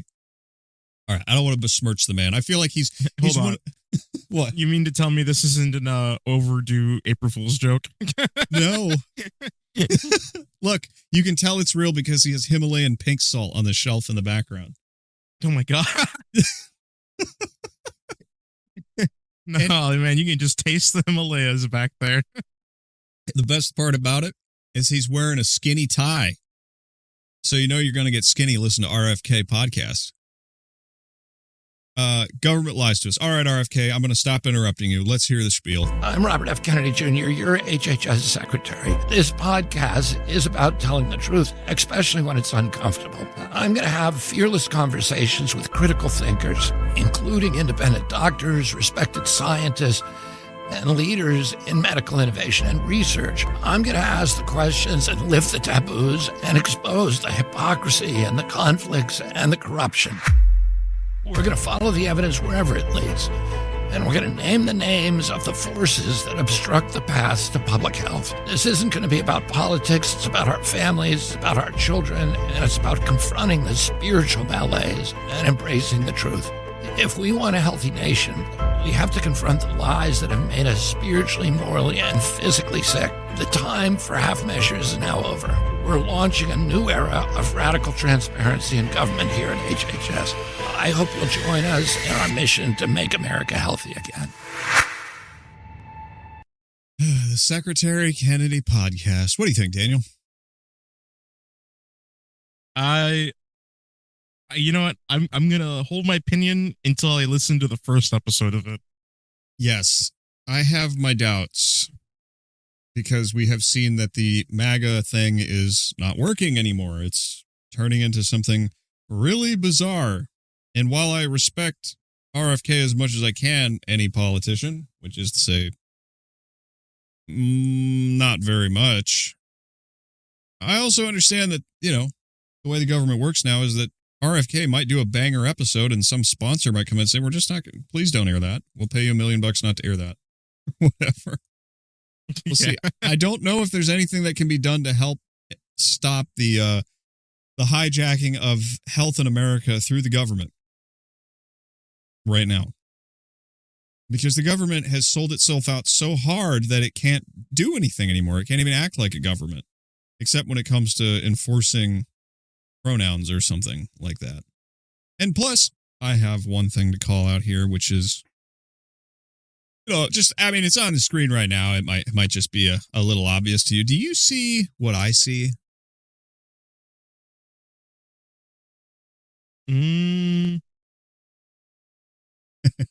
I don't know. Actually, maybe I'm blind to this. I see plastic water bottles. I was reading way too much into this, not thinking. I was looking at the water bottles. And I'm like, well, the only thing I can probably think is that. But I'm like reading it. I'm like, maybe it's the mic placement, something in the background. I'm reading into all of the other cues, not the actual plastic freaking bottles on the table. No, if you see, the thing is, I've made this bad because you're probably in there like looking for a 33 somewhere. And that's what I'm looking for. I'm looking for something that's going to scream Illuminati at me, not the bottles of water on the table. Plastic bottles, really? Dear God. What is this rule coming soon? Throw the whole thing out the window. They got plastic water bottles in their pocket. All right, I'll make opinion. They're feeding us the microplastics early. This is going to be terrible. Yeah. Oh, that's the opinion. There you go. That's freaking funny. That's freaking funny. I mean, it's awkward because, you know, we're in a place now where you just don't know what to trust. And that's weird, right? But Aaron, we got to trust the government. Yeah. They wouldn't do anything wrong with us. They wouldn't lead us astray. They wouldn't promise no war and then, no, that would be impossible. Let's just, no, they're fine. It's, they wouldn't promise no war, and then Israel threatens to say, hey, we're not going to agree to this and just continue the war, and then say, hey, we have to protect our friends, even though they control us. Because they got all this dirt on the U.S., and they control our military. Yeah. They control the Epstein class. So Trump this week basically came out and said that he doesn't trust that Tucker Carlson and Candace Owens crowd. It was actually one of the most liked replies I've ever gotten on Twitter, because this is the president's statement. He says, "I know why Tucker Carlson, Megyn Kelly, Candace Owens, and Alex Jones have all been fighting me for years, especially by the fact that they think it is wonderful for Iran, the number one state sponsor of terror, to have a nuclear weapon." Now, come on. Not a single one of them has said they want Iran to have a nuclear weapon. But that's the attack, because they think blowing up Iran because they someday might, and Bibi Netanyahu said that they will for 30, 40 years or whatever. He's saying that they advocate for Iran being a nuclear power. So he says, look at their past. Look at their record. They don't have what it takes. They never did. They've all been thrown off television, lost their shows, and aren't even invited on TV because nobody cares about them. They're nut jobs, troublemakers, and will say anything necessary for some free, cheap publicity. Now they think they get some clicks because they have third-rate podcasts, but nobody's talking about them, and their views are the opposite of MAGA, or I wouldn't have won the presidential election in a landslide. So what Trump just said is they're not on TV, so they're not real. That's literally what he says. They've all been thrown off of television, lost their shows, and aren't even invited on TV because nobody cares about them. What? They have third-rate podcasts, my guy. Have you seen the numbers? I never even watched Tucker Carlson. I listen to Tucker Carlson's podcast. You know why? Because I can listen to it whenever I want to, and it's on my phone. I don't have to sit in front of the Boomer Videodrome and wait for him to come on. And we don't have to wait for the magical box to grace us with it. Yeah. But this is a thing that I have actually encountered in real life with boomers. Like, well, they're not on TV, so it doesn't matter. It's like, what? Do you carry a television in your pocket? No, you carry a phone in your pocket. Can a television allow you to listen to podcasts? Well, on YouTube, now you have 90-second ad breaks. Unskippable. Just like you always liked it. But on my phone, I can take these people wherever I want. And I assure you, they're very real. And they have more ears. Because people who are watching TV are what? Generally not working. People who are working can listen to podcasts. You see. They're not on TV, so they're not real. So there were some choice words that went around about this. Candace Owens responded, of course. Let me make sure I got this here. Where is this? Village Crazy Lady. There she is. She had a response to this, which I thought was pretty funny. What's going on? Who put this message together for you and hit send? You're citing CNN, but you're also dissing CNN for having produced certain polls. I don't know. You just told us that we couldn't get on CNN, but now you're saying that we have good coverage on CNN. You're all over the place. It seems like you can't put together a coherent thought. Let me tell you something, and this is just reality, okay? Going back to just the rules of the jungle. Okay, let all of the politicians and advisors around you evaporate for just a moment. Just you and me, ready? People will not fight beside, behind, or for someone who is fundamentally disloyal, okay? If disloyalty and deceit is in your nature, then I highly suggest that you combine it with silence. You can be what you are, but I would advise you do it quietly, Trump, because MAGA is no longer commanded by you, and you know it. You know it. You belong to the Epstein class. That is your legacy now. People will see your name on buildings, whatever was agreed upon in those boardrooms, Jared Kushner, Trump, Gaza, hotel, whatever you tweeted, so crass. They will see that. You will earn that. And then when they see it, they will think about how many children had to die or be raped by men on islands so that you could stick the Trump name upon a building. And for clarity, Mr. President, that's not my fault. That's not Megyn Kelly's fault. That's not Tucker Carlson's fault. You made that trade. You chose money above respect. And what an absolute shame that you chose to do that toward the end of your life, okay? Because you can't take money and things and stuff with you when you go, just your soul. Well, unless you're like an Egyptian king and then they bury it with you and you bring it, to the Duat or whatever. You know, depends on your worldview, you know. But I mean, it's generally understood in our culture that you can't take it with you, right? Yeah.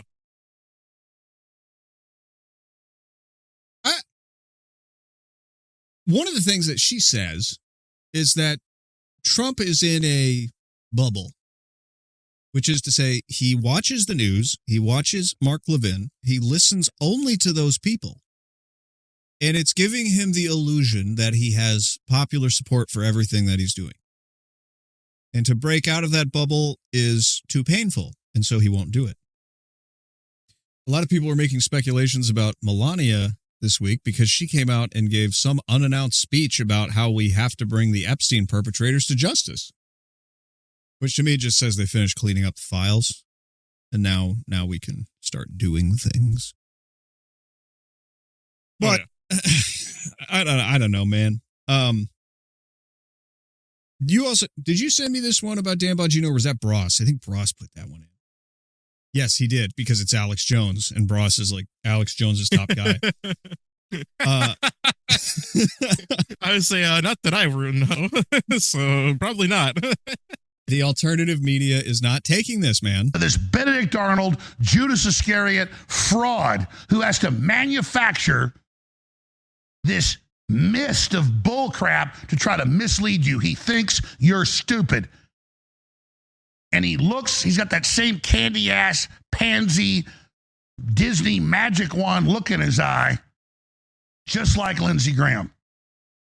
I tell you, Bongino, you're beneath me, but you want to say that I sat there and told you. Talking about Bongino, who we've covered extensively on this show because he's destroying my Rumble stock. And Heartstand, please stop.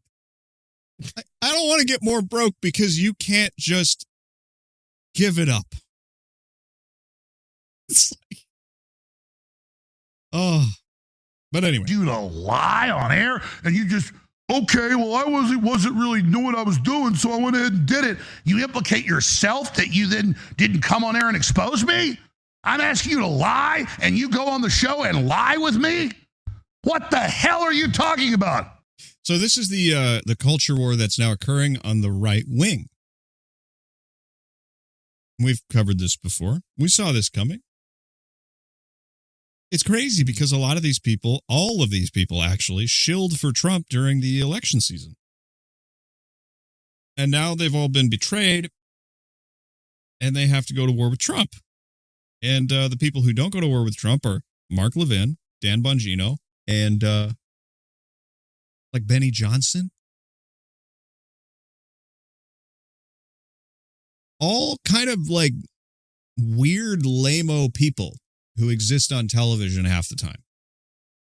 Like they all have podcasts, but they're still deeply tied in with mainstream media, which means this is the boomer side. So what you're getting is a much younger, more vivacious, more red-pilled, you might say, gang that's going on the side of Candace Owens, Tucker Carlson, and Alex Jones, and most younger influencers, right? Like I know those are like Gen X and older millennial sources. But the understanding from young people is that the only place you're going to get decent information is from podcasts, from the internet. You're not going to get it on television. Yeah. Yeah, I agree. So that's where we're at. So how do you feel about taking a little peek into what boomers are getting drilled into their ears? How about a little look into the world of Mark Levin? Oh, I would love to. I think this is going to be great. Now, this is 10 minutes. Let me see here. This is from Mark. He says, we're living in a media environment where anyone can say anything, and too many people are abusing it. That's us. He's talking about us, Daniel. Oh, it's nice to be kind of, given some recognition here. I take on the explosion of podcasts and so-called influencers and expose how some are using these platforms to mislead, divide, and attack the very principles they claim to defend. Wait a minute here. Hang on a second. Kind of sounds like what they already are doing on TV. Yeah. Sounds like what our local news does too. Free speech is only okay when we do it. How Isn't dare this the you, same peasant? thing that happened with like back in the day with the radio? Don't listen to the TV, people. Listen to us in the box. Yeah. Yeah, conspiracy theorists all have ham radios or whatever, and they do their broadcasts and nobody listens or whatever, and they're like, well, that's just a kooky guy. You don't want to listen to that kooky guy. He wears a tinfoil hat and believes in flat earth. You want to stay on the McDonald's highly preserved ranch of boomers, where we tell you what to think. I break down the difference between serious voices and opportunists and why figures like Tucker Carlson, Steve Bannon, Megyn Kelly, and Candace Owens are at the center of a broader problem in today's media landscape. This isn't just about personalities. It's about credibility, influence, and the future of conservative discourse. Do you see this right here? What is that? The dash in between everything? Yeah. Yeah, but that's the double dash. Was it double? You see? Why is there a double? There's another one up here, too. It is a tell that you're using a bot when it uses a lot of these. So I don't know. Did he ask a bot to summarize what he said and then just turn this into a Mark Levin social media post? All right, let's get into it. I know people are itching, so let's go. We may not watch this whole thing, but I thought this would be fun because every now and then I like to sit down and listen to what my parents are listening to because I think it's important. We live in a world created by nuts and kooks and... Hold on. Because he's mainstream media adjacent, he doesn't know how to level a microphone, so he is super, super quiet, as always. This is a tell for government and mainstream media is they're always freaking quiet. Isn't that interesting? I love it every time. It amazes me. Why do they do this? All right. We live in a world created by nuts and kooks and frauds. Now you might say, well, that's not you and it's not me. For the most part, it's not us because you and I don't live on the internet every second of every day. But there are people who do. And they're like hooked on it like drugs or like booze. And they can't get off. And they're on there all day long. They're commenting all day long. And when it's people who are younger, like many of you, it's not a... Doubt? I doubt that many of Mark Levin's listeners are younger. I 100% agree with that. Yeah, I doubt it. I really doubt it. Like many of you. What is he doing? He's buttering up his boomer audience. You're still young. 65 isn't old. No, we're still young. Healthy thing because that's not the real world. It's simply not. It's part of the real world, I guess, but it's not the whole world. And so you actually have a division that's happening in this country, at least one division, more than perhaps many more, where you have people who live in that world and almost exclusively in that world and don't live in the rest of the world. And this concerns me a lot. The idea of new media, independent media, was to create competition with the big dogs, who were mostly left-wing. No! The idea of new media was to democratize speech, to let people have access. Now you're scared because... a couple of idiots can buy some microphones and a rinky-dink little mixing board and sound just as good as you.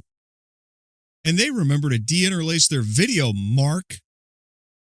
You see that? You see that right there? That little, sawtooth effect there on the video? Yeah. That's called interlacing.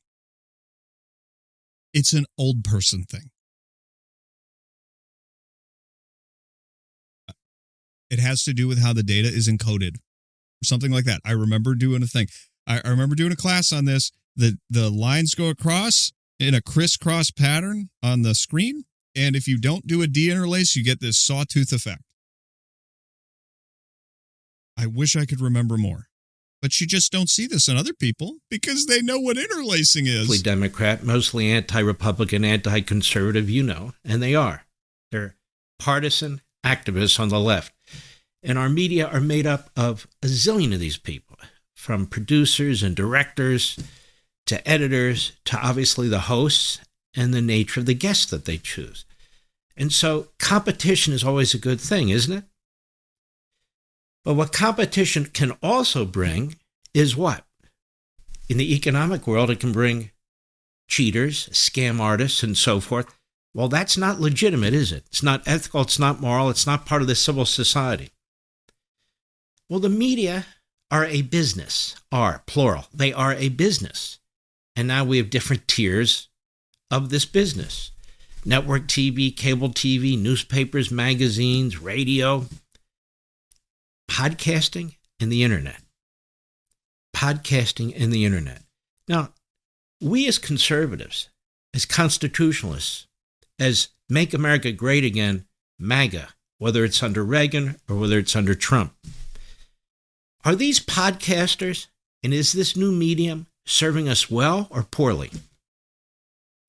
Well, obviously there are some hosts who are fantastic and they're serious about having substantive discussions about what's going on in the country, domestically and in foreign policy. I mean, we're in the middle of a war. That seems to me very relevant.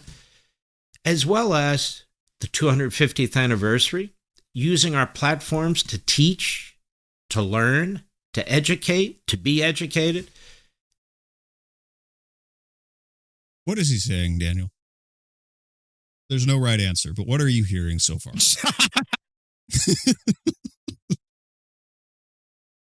There's no right answer here. This feels like my art teacher telling me, how does this painting make you feel? And then you tell them and they go, well, you're wrong. Yeah. This is how it's supposed to. It's like, then why ask? I like how he's like, podcasting is supposed to be substantive, educational discussion. It's like, but only when I talk about it. Yeah, education. Nobody else. Education in this world means indoctrination. We tell you what to believe, we explain it, and then you get ideologically indoctrinated to be a little Mark Levin. Remember, I grew up listening to this guy on the radio. Education for these people and for broadcasters in general is, did we communicate well enough? Did we brainwash well enough to not have to worry about these people going off the reservation? That's the whole point of mass media. That's the whole point of broadcast. It's different. Podcasting is naturally a Wild West because, again, there's so many people out there you can listen to who are all like asking questions that are outside of the script. That's the beauty of it. It's an open world experience. It's not an on rails modern warfare single player game. Right? Yeah. And he's mad. He's mad that people are thinking things other because he's so right. He's so right that, him and his little coalition of Trump supporters or whatever, ride or die Trump people who at first doubted Trump as the candidate. Now they're all like crazy about Trump. And a lot of the people who originally supported Trump are going, hang on, this isn't what we voted for. And he's going, get back on the reservation. And all the little podcasters are out there going, come, join our little rebel alliance out here. You can be free. You don't have to be slavishly devoted to a man. You can be devoted to an idea like freedom. And he's going, how dare you? Trump is freedom. You see what's going on here? Oh, yeah. It's crazy. About our history. Because what we know for sure is that our government schools don't teach our history. No, they don't teach our history. They don't teach any history. They teach a narrative. That's what they do. Because if you read history, if you read it honestly, you'd have to confront some uncomfortable questions about why we're in the pickle that we're in, Mark. Daniel, I don't know if I've mentioned this, but I ran a history podcast pro bono for about 7 years. And it's really good. I recommend you guys should go check it out. If you can handle the cussing, because it was still funny to cuss back then. But the research I did was all what's interesting to me. What sounds interesting to me? What are these names that we're always exposed to?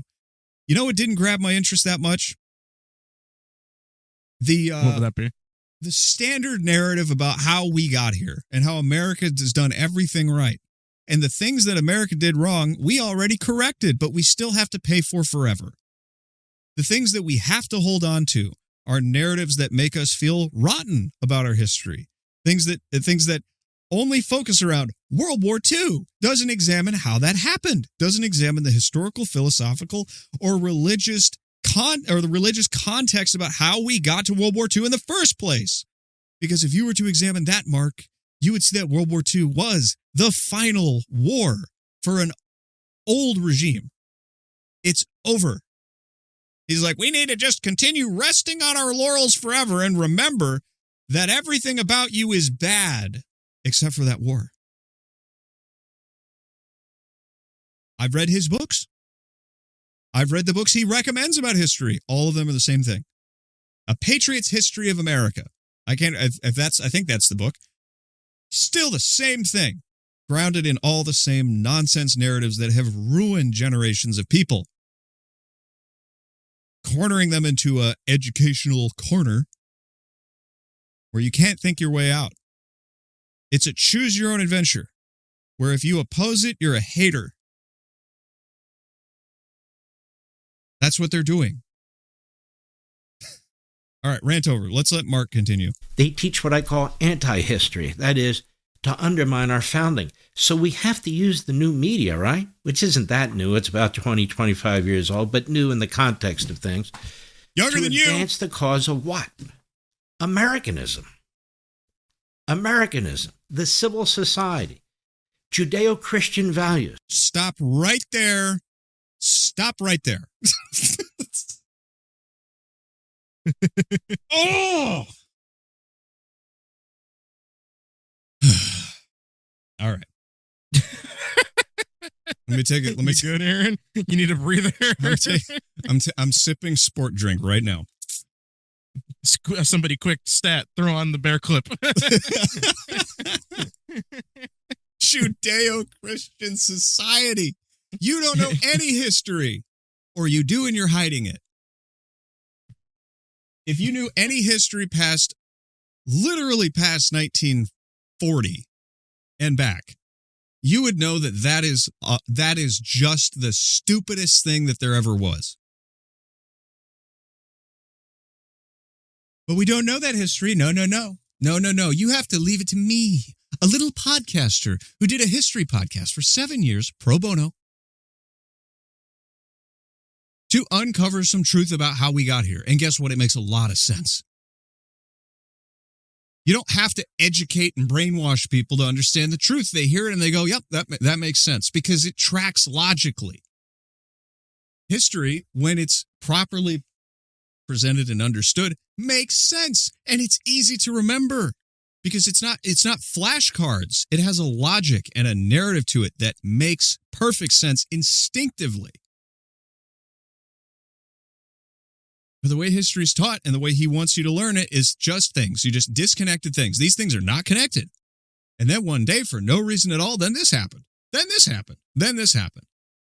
When you understand the through line of history, and that is what Mark is hiding, everything makes sense and it clicks into place. And you're like, how did I miss this? And it's because you were watching the sports ball and listening to Mark Levin. The Enlightenment. These are the things, broadly speaking, that make America so unique and Americans so unique, right? And so we discuss it all the time, whether it's on radio, TV, or here. And we're going to do deep dives right here on my video podcast as we have the last few days. But I want to talk about this sort of new media and how there's so many opportunities in this new media. Again, in context, it's 20, 25 years old. First podcast I read started in the early 2000s. But the point is, what's happened to it today? It is so free and it's so open that basically anybody can be a podcaster. Well, that's kind of cool because you can make a decision on who you're going to listen to, right? Right. But there are people out there who use the platform in very deceptive, sabotorial, evil ways. There's people who use guns in evil ways. Do you want to ban those too?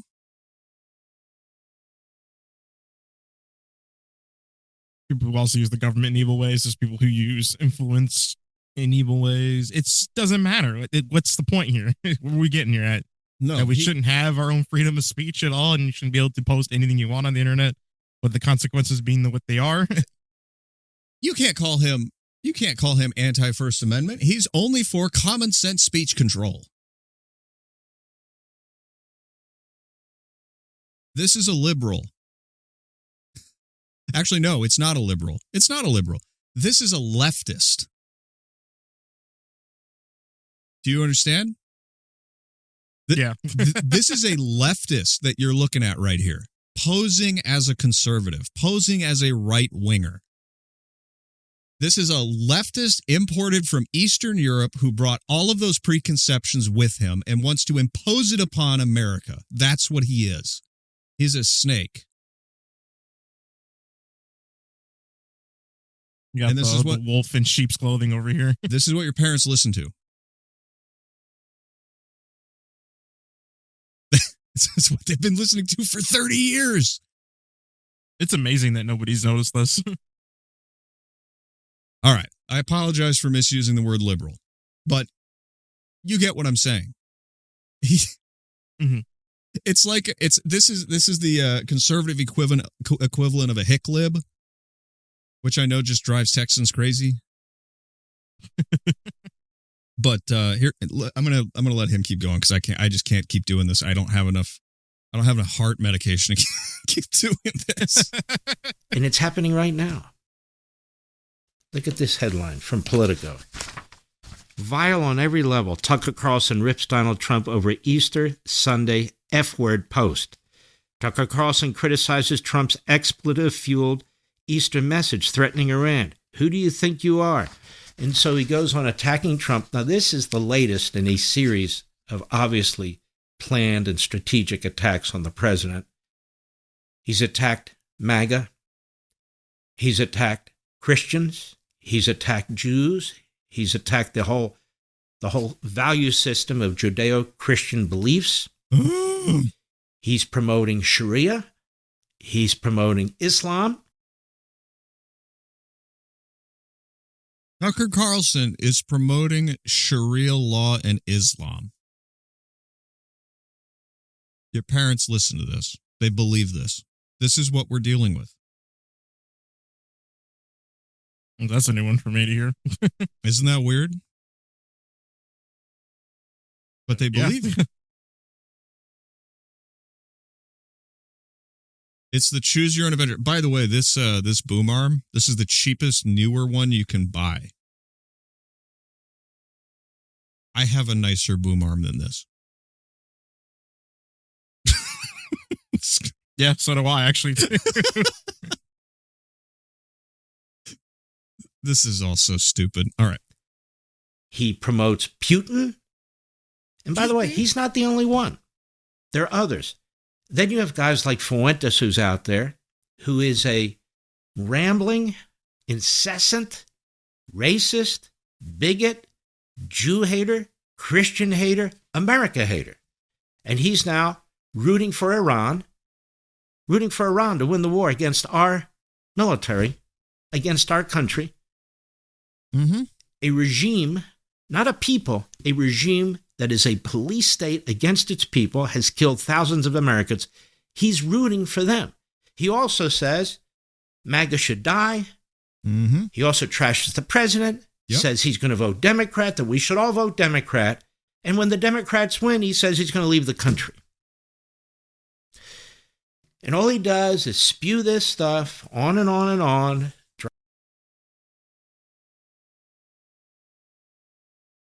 You have to understand his target audience here.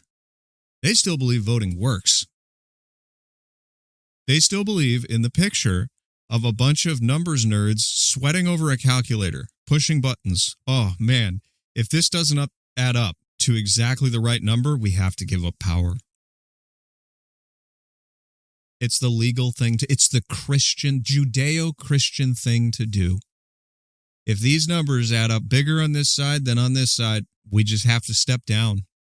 There's no two ways about it. Democracy, our democracy.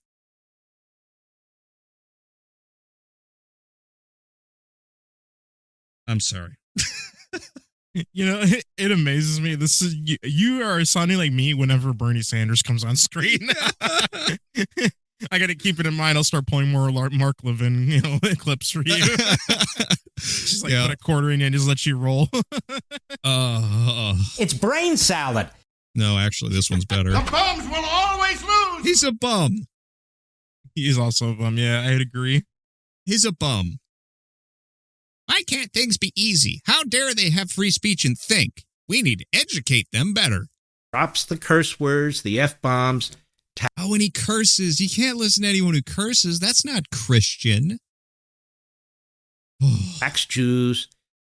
He uses Saul Alinsky tactics, focusing in on individuals to try and destroy them and so forth. So if you're not a person that has big platforms like me, and you're targeted by these people, you're destroyed by these people, and they do that to send a message. Oh, good old Mark. He's looking out for the little guy. You catch that? Yep. I heard all I could hear. He's like, Nick Fuentes is killing little podcasters. So you see, you should support me, who has a big platform. And they forget about the last 4 minutes of me just shitting on little podcasts, guys. They support me. The little podcasters want to support me so they can get on my big platform, Liberty's Voice with Mark Levin. There is a broke, meth addicted podcaster under this desk right now. That's why his face is all twisted up, Like, please, Mark, please give me a segment on your new show. I want to go and talk with AirPods on Fox News and say, yes, Mark, this is gravely concerning for the American people. They support the war in Iran because they don't want a nuclear weapon to be in the possession of people who say, death to America. Notice me, senpai. Don't you dare challenge me. Don't you dare question me. Don't you dare criticize me for all the talk of freedom of speech on the internet. That takes place. It's intimidation and threats. And when they get big enough platforms, that's what they do. And there's so many others. Look at this guy Bannon. This guy Bannon confessed to a felony, not any felony, a horrible felony of stealing money from you, Mr. and Mrs. America. He asked you to send him money to build a southern wall. Well, did he build a southern wall? Is that what he did? No. And then he's out there proselytizing about what truth is, what people should believe, who's good, who's bad, who's unprincipled, and so forth and so on.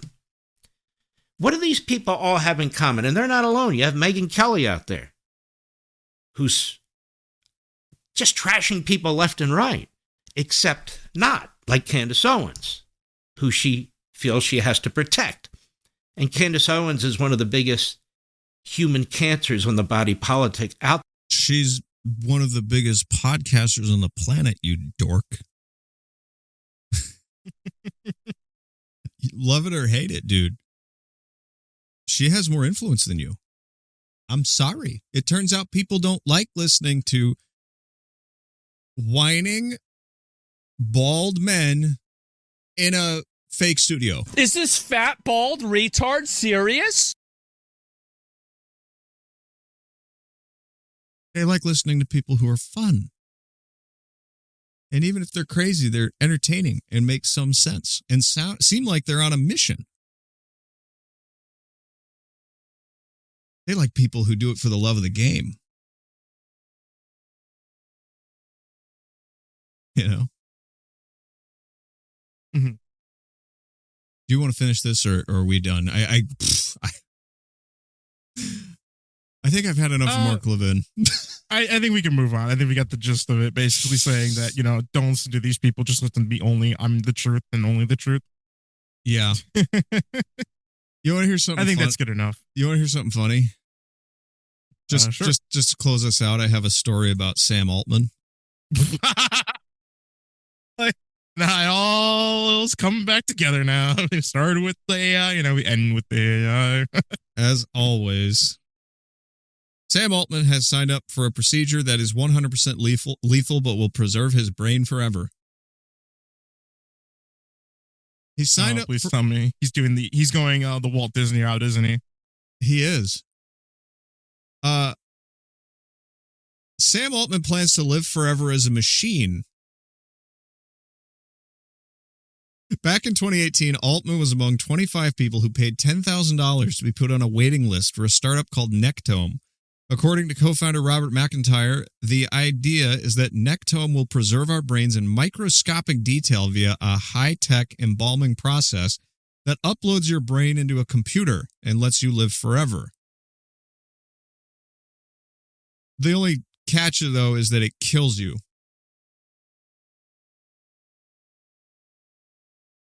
Would you do a procedure that has a 100% fatality rate if it means that you have a chance of coming back to life in the future? There's a startup called Nectome that promises to completely preserve your brain and all of the information inside of it. And they hope that one day scientists will be able to extract that information, upload it to a computer, and then create your mind through a computer simulation. So you'll kind of be alive again. The catch is they need your brain fresh. So while you're still alive, they put you under general anesthetic and they hook you up to a heart-lung bypass machine. This machine basically drains out your blood and pumps a mix of chemicals into your body. These chemicals do something called vitrification. The Amish were right, Daniel.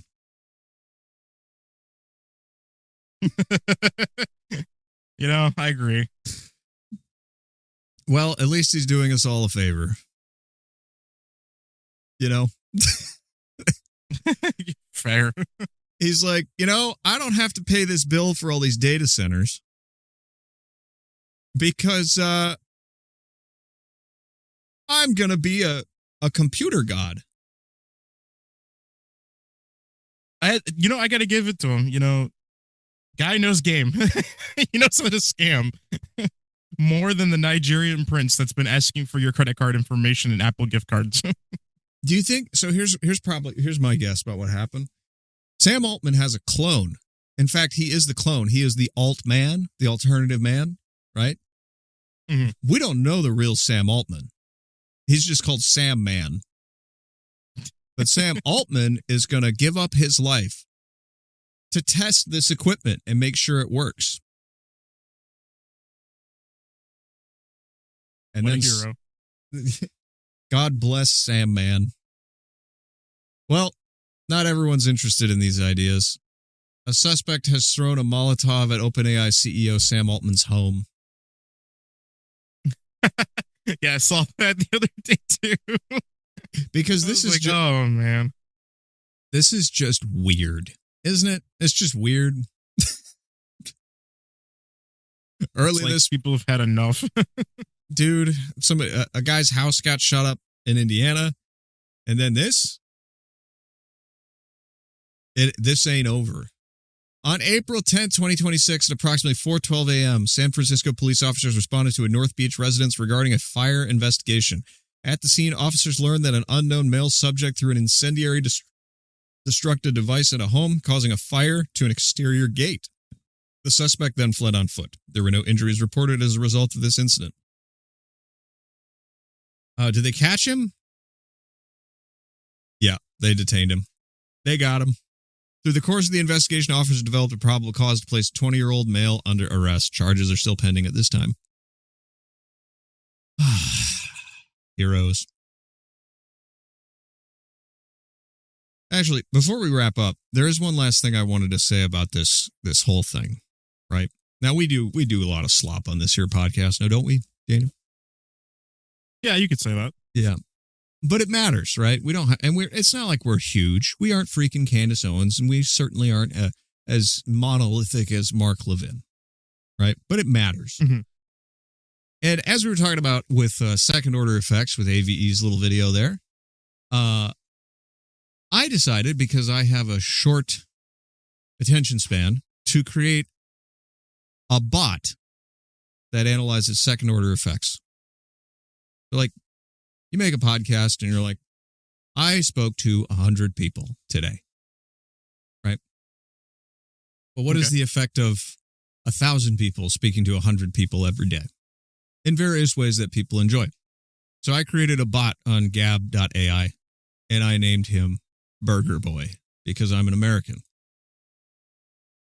And I asked him, what is the impact that small podcasters have on the world? Obviously, they have a small audience, but they often cover very niche topics that trickle up to the mainstream.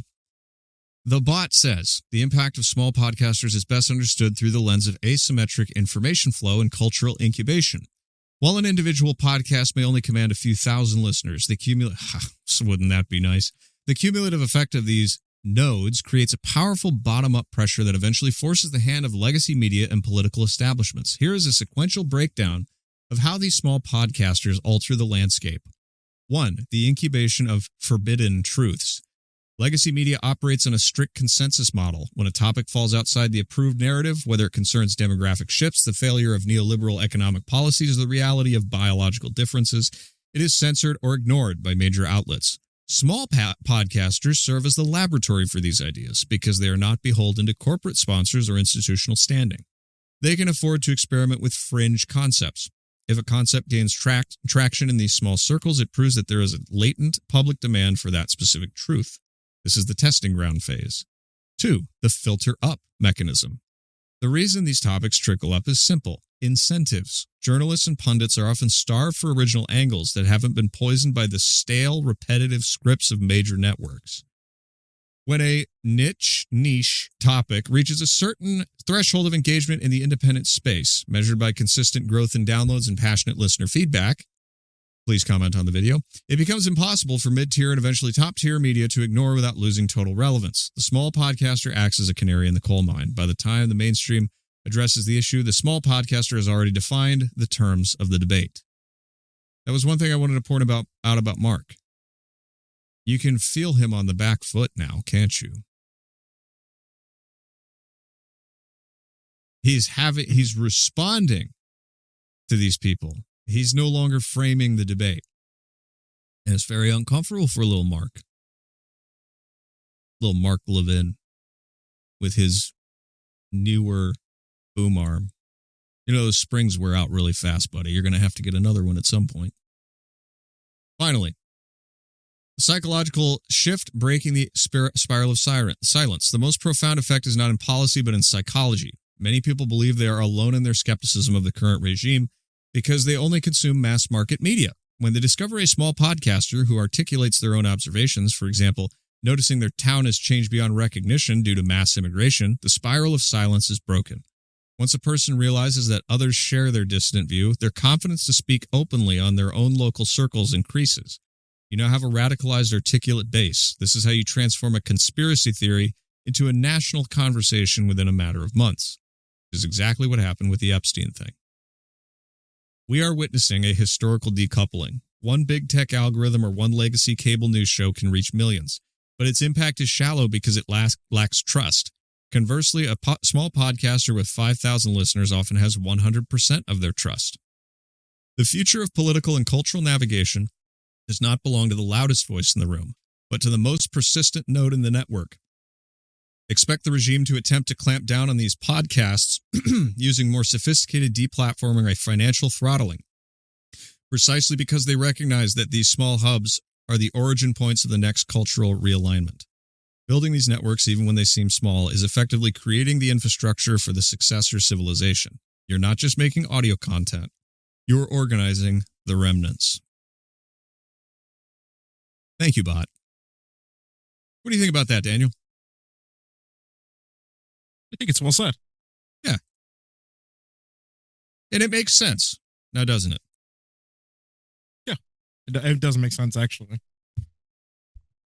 One of my favorite stories. I'm sorry. Please go ahead. I was going to say, it's not some random slop that it spit out. It actually kind of gave some very good information there. Mm-hmm. Burger Boy is a good bot. I think we'll use him more in the future. Yeah, better than Copilot. What it makes me think of is one of my favorite stories from We Talk About Dead People, that history podcast I was screaming about earlier. We covered the fall of Nicolae Ceausescu. It was one of my favorite episodes, and it was one of the few that got banned because we used copyrighted music. That is my favorite episode of all time. I go back to listen to it here and there just because it all, like, how you pulled the information together, the way you talk reminds me of, like, you find something and it just that digs into, and you're like, I just got to talk about it. You can hear it. You put a lot of passion into that one. Yeah. The podcast, whether it's banned or not, is still available on SoundCloud. You just have to look up We Talk About Dead People. They're all still there. But Nicolae Ceausescu was a two-parter or three-parter. I don't remember. It was a multi-part episode, which was really rare. Two-parter? Yep.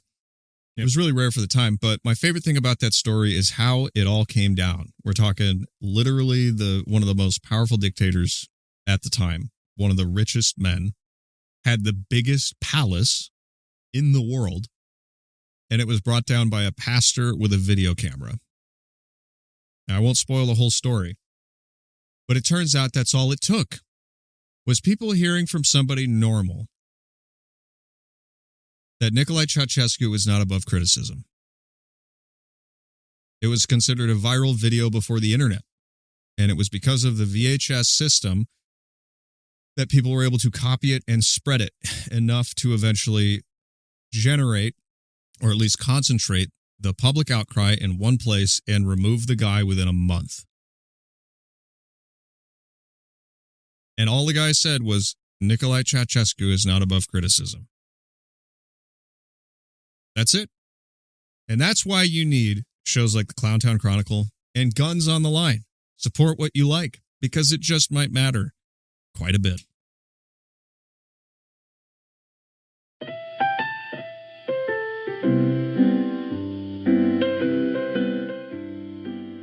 Well, Daniel, it was another banger.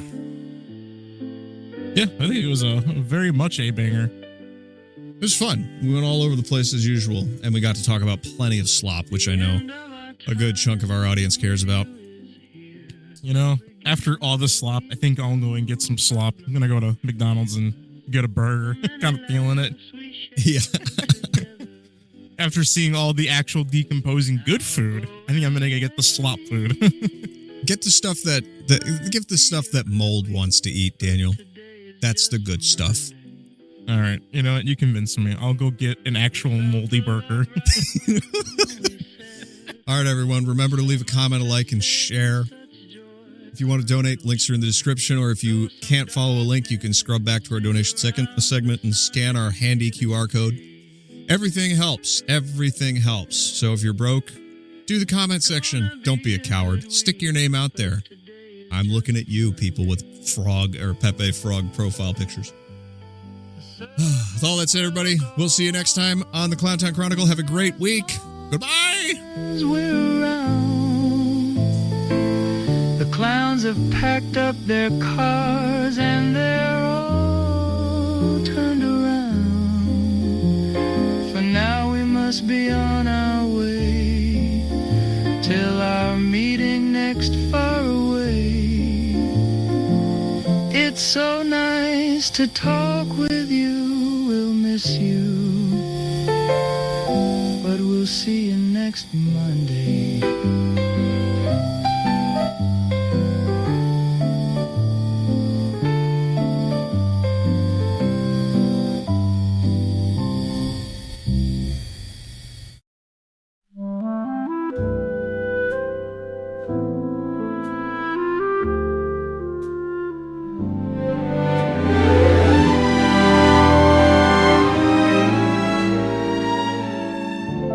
Episode 1, me in a closet, talking to a houseplant, 'cause it's all I've got. Mic on a shoebox, chair from the curb, I say roll the ad, but then English if we had no donors, no patrons at all, we'd mime the episodes on a strip mall wall. Every soundboard effect just a dial-up tone, and the credits just say, made by me all alone. So here's to the legends who keep this thing strange. You upgraded our closet to a room and some chains, 'cause life's pretty grim in the bargain bin zone. But with you weird heroes, we are slightly less alone.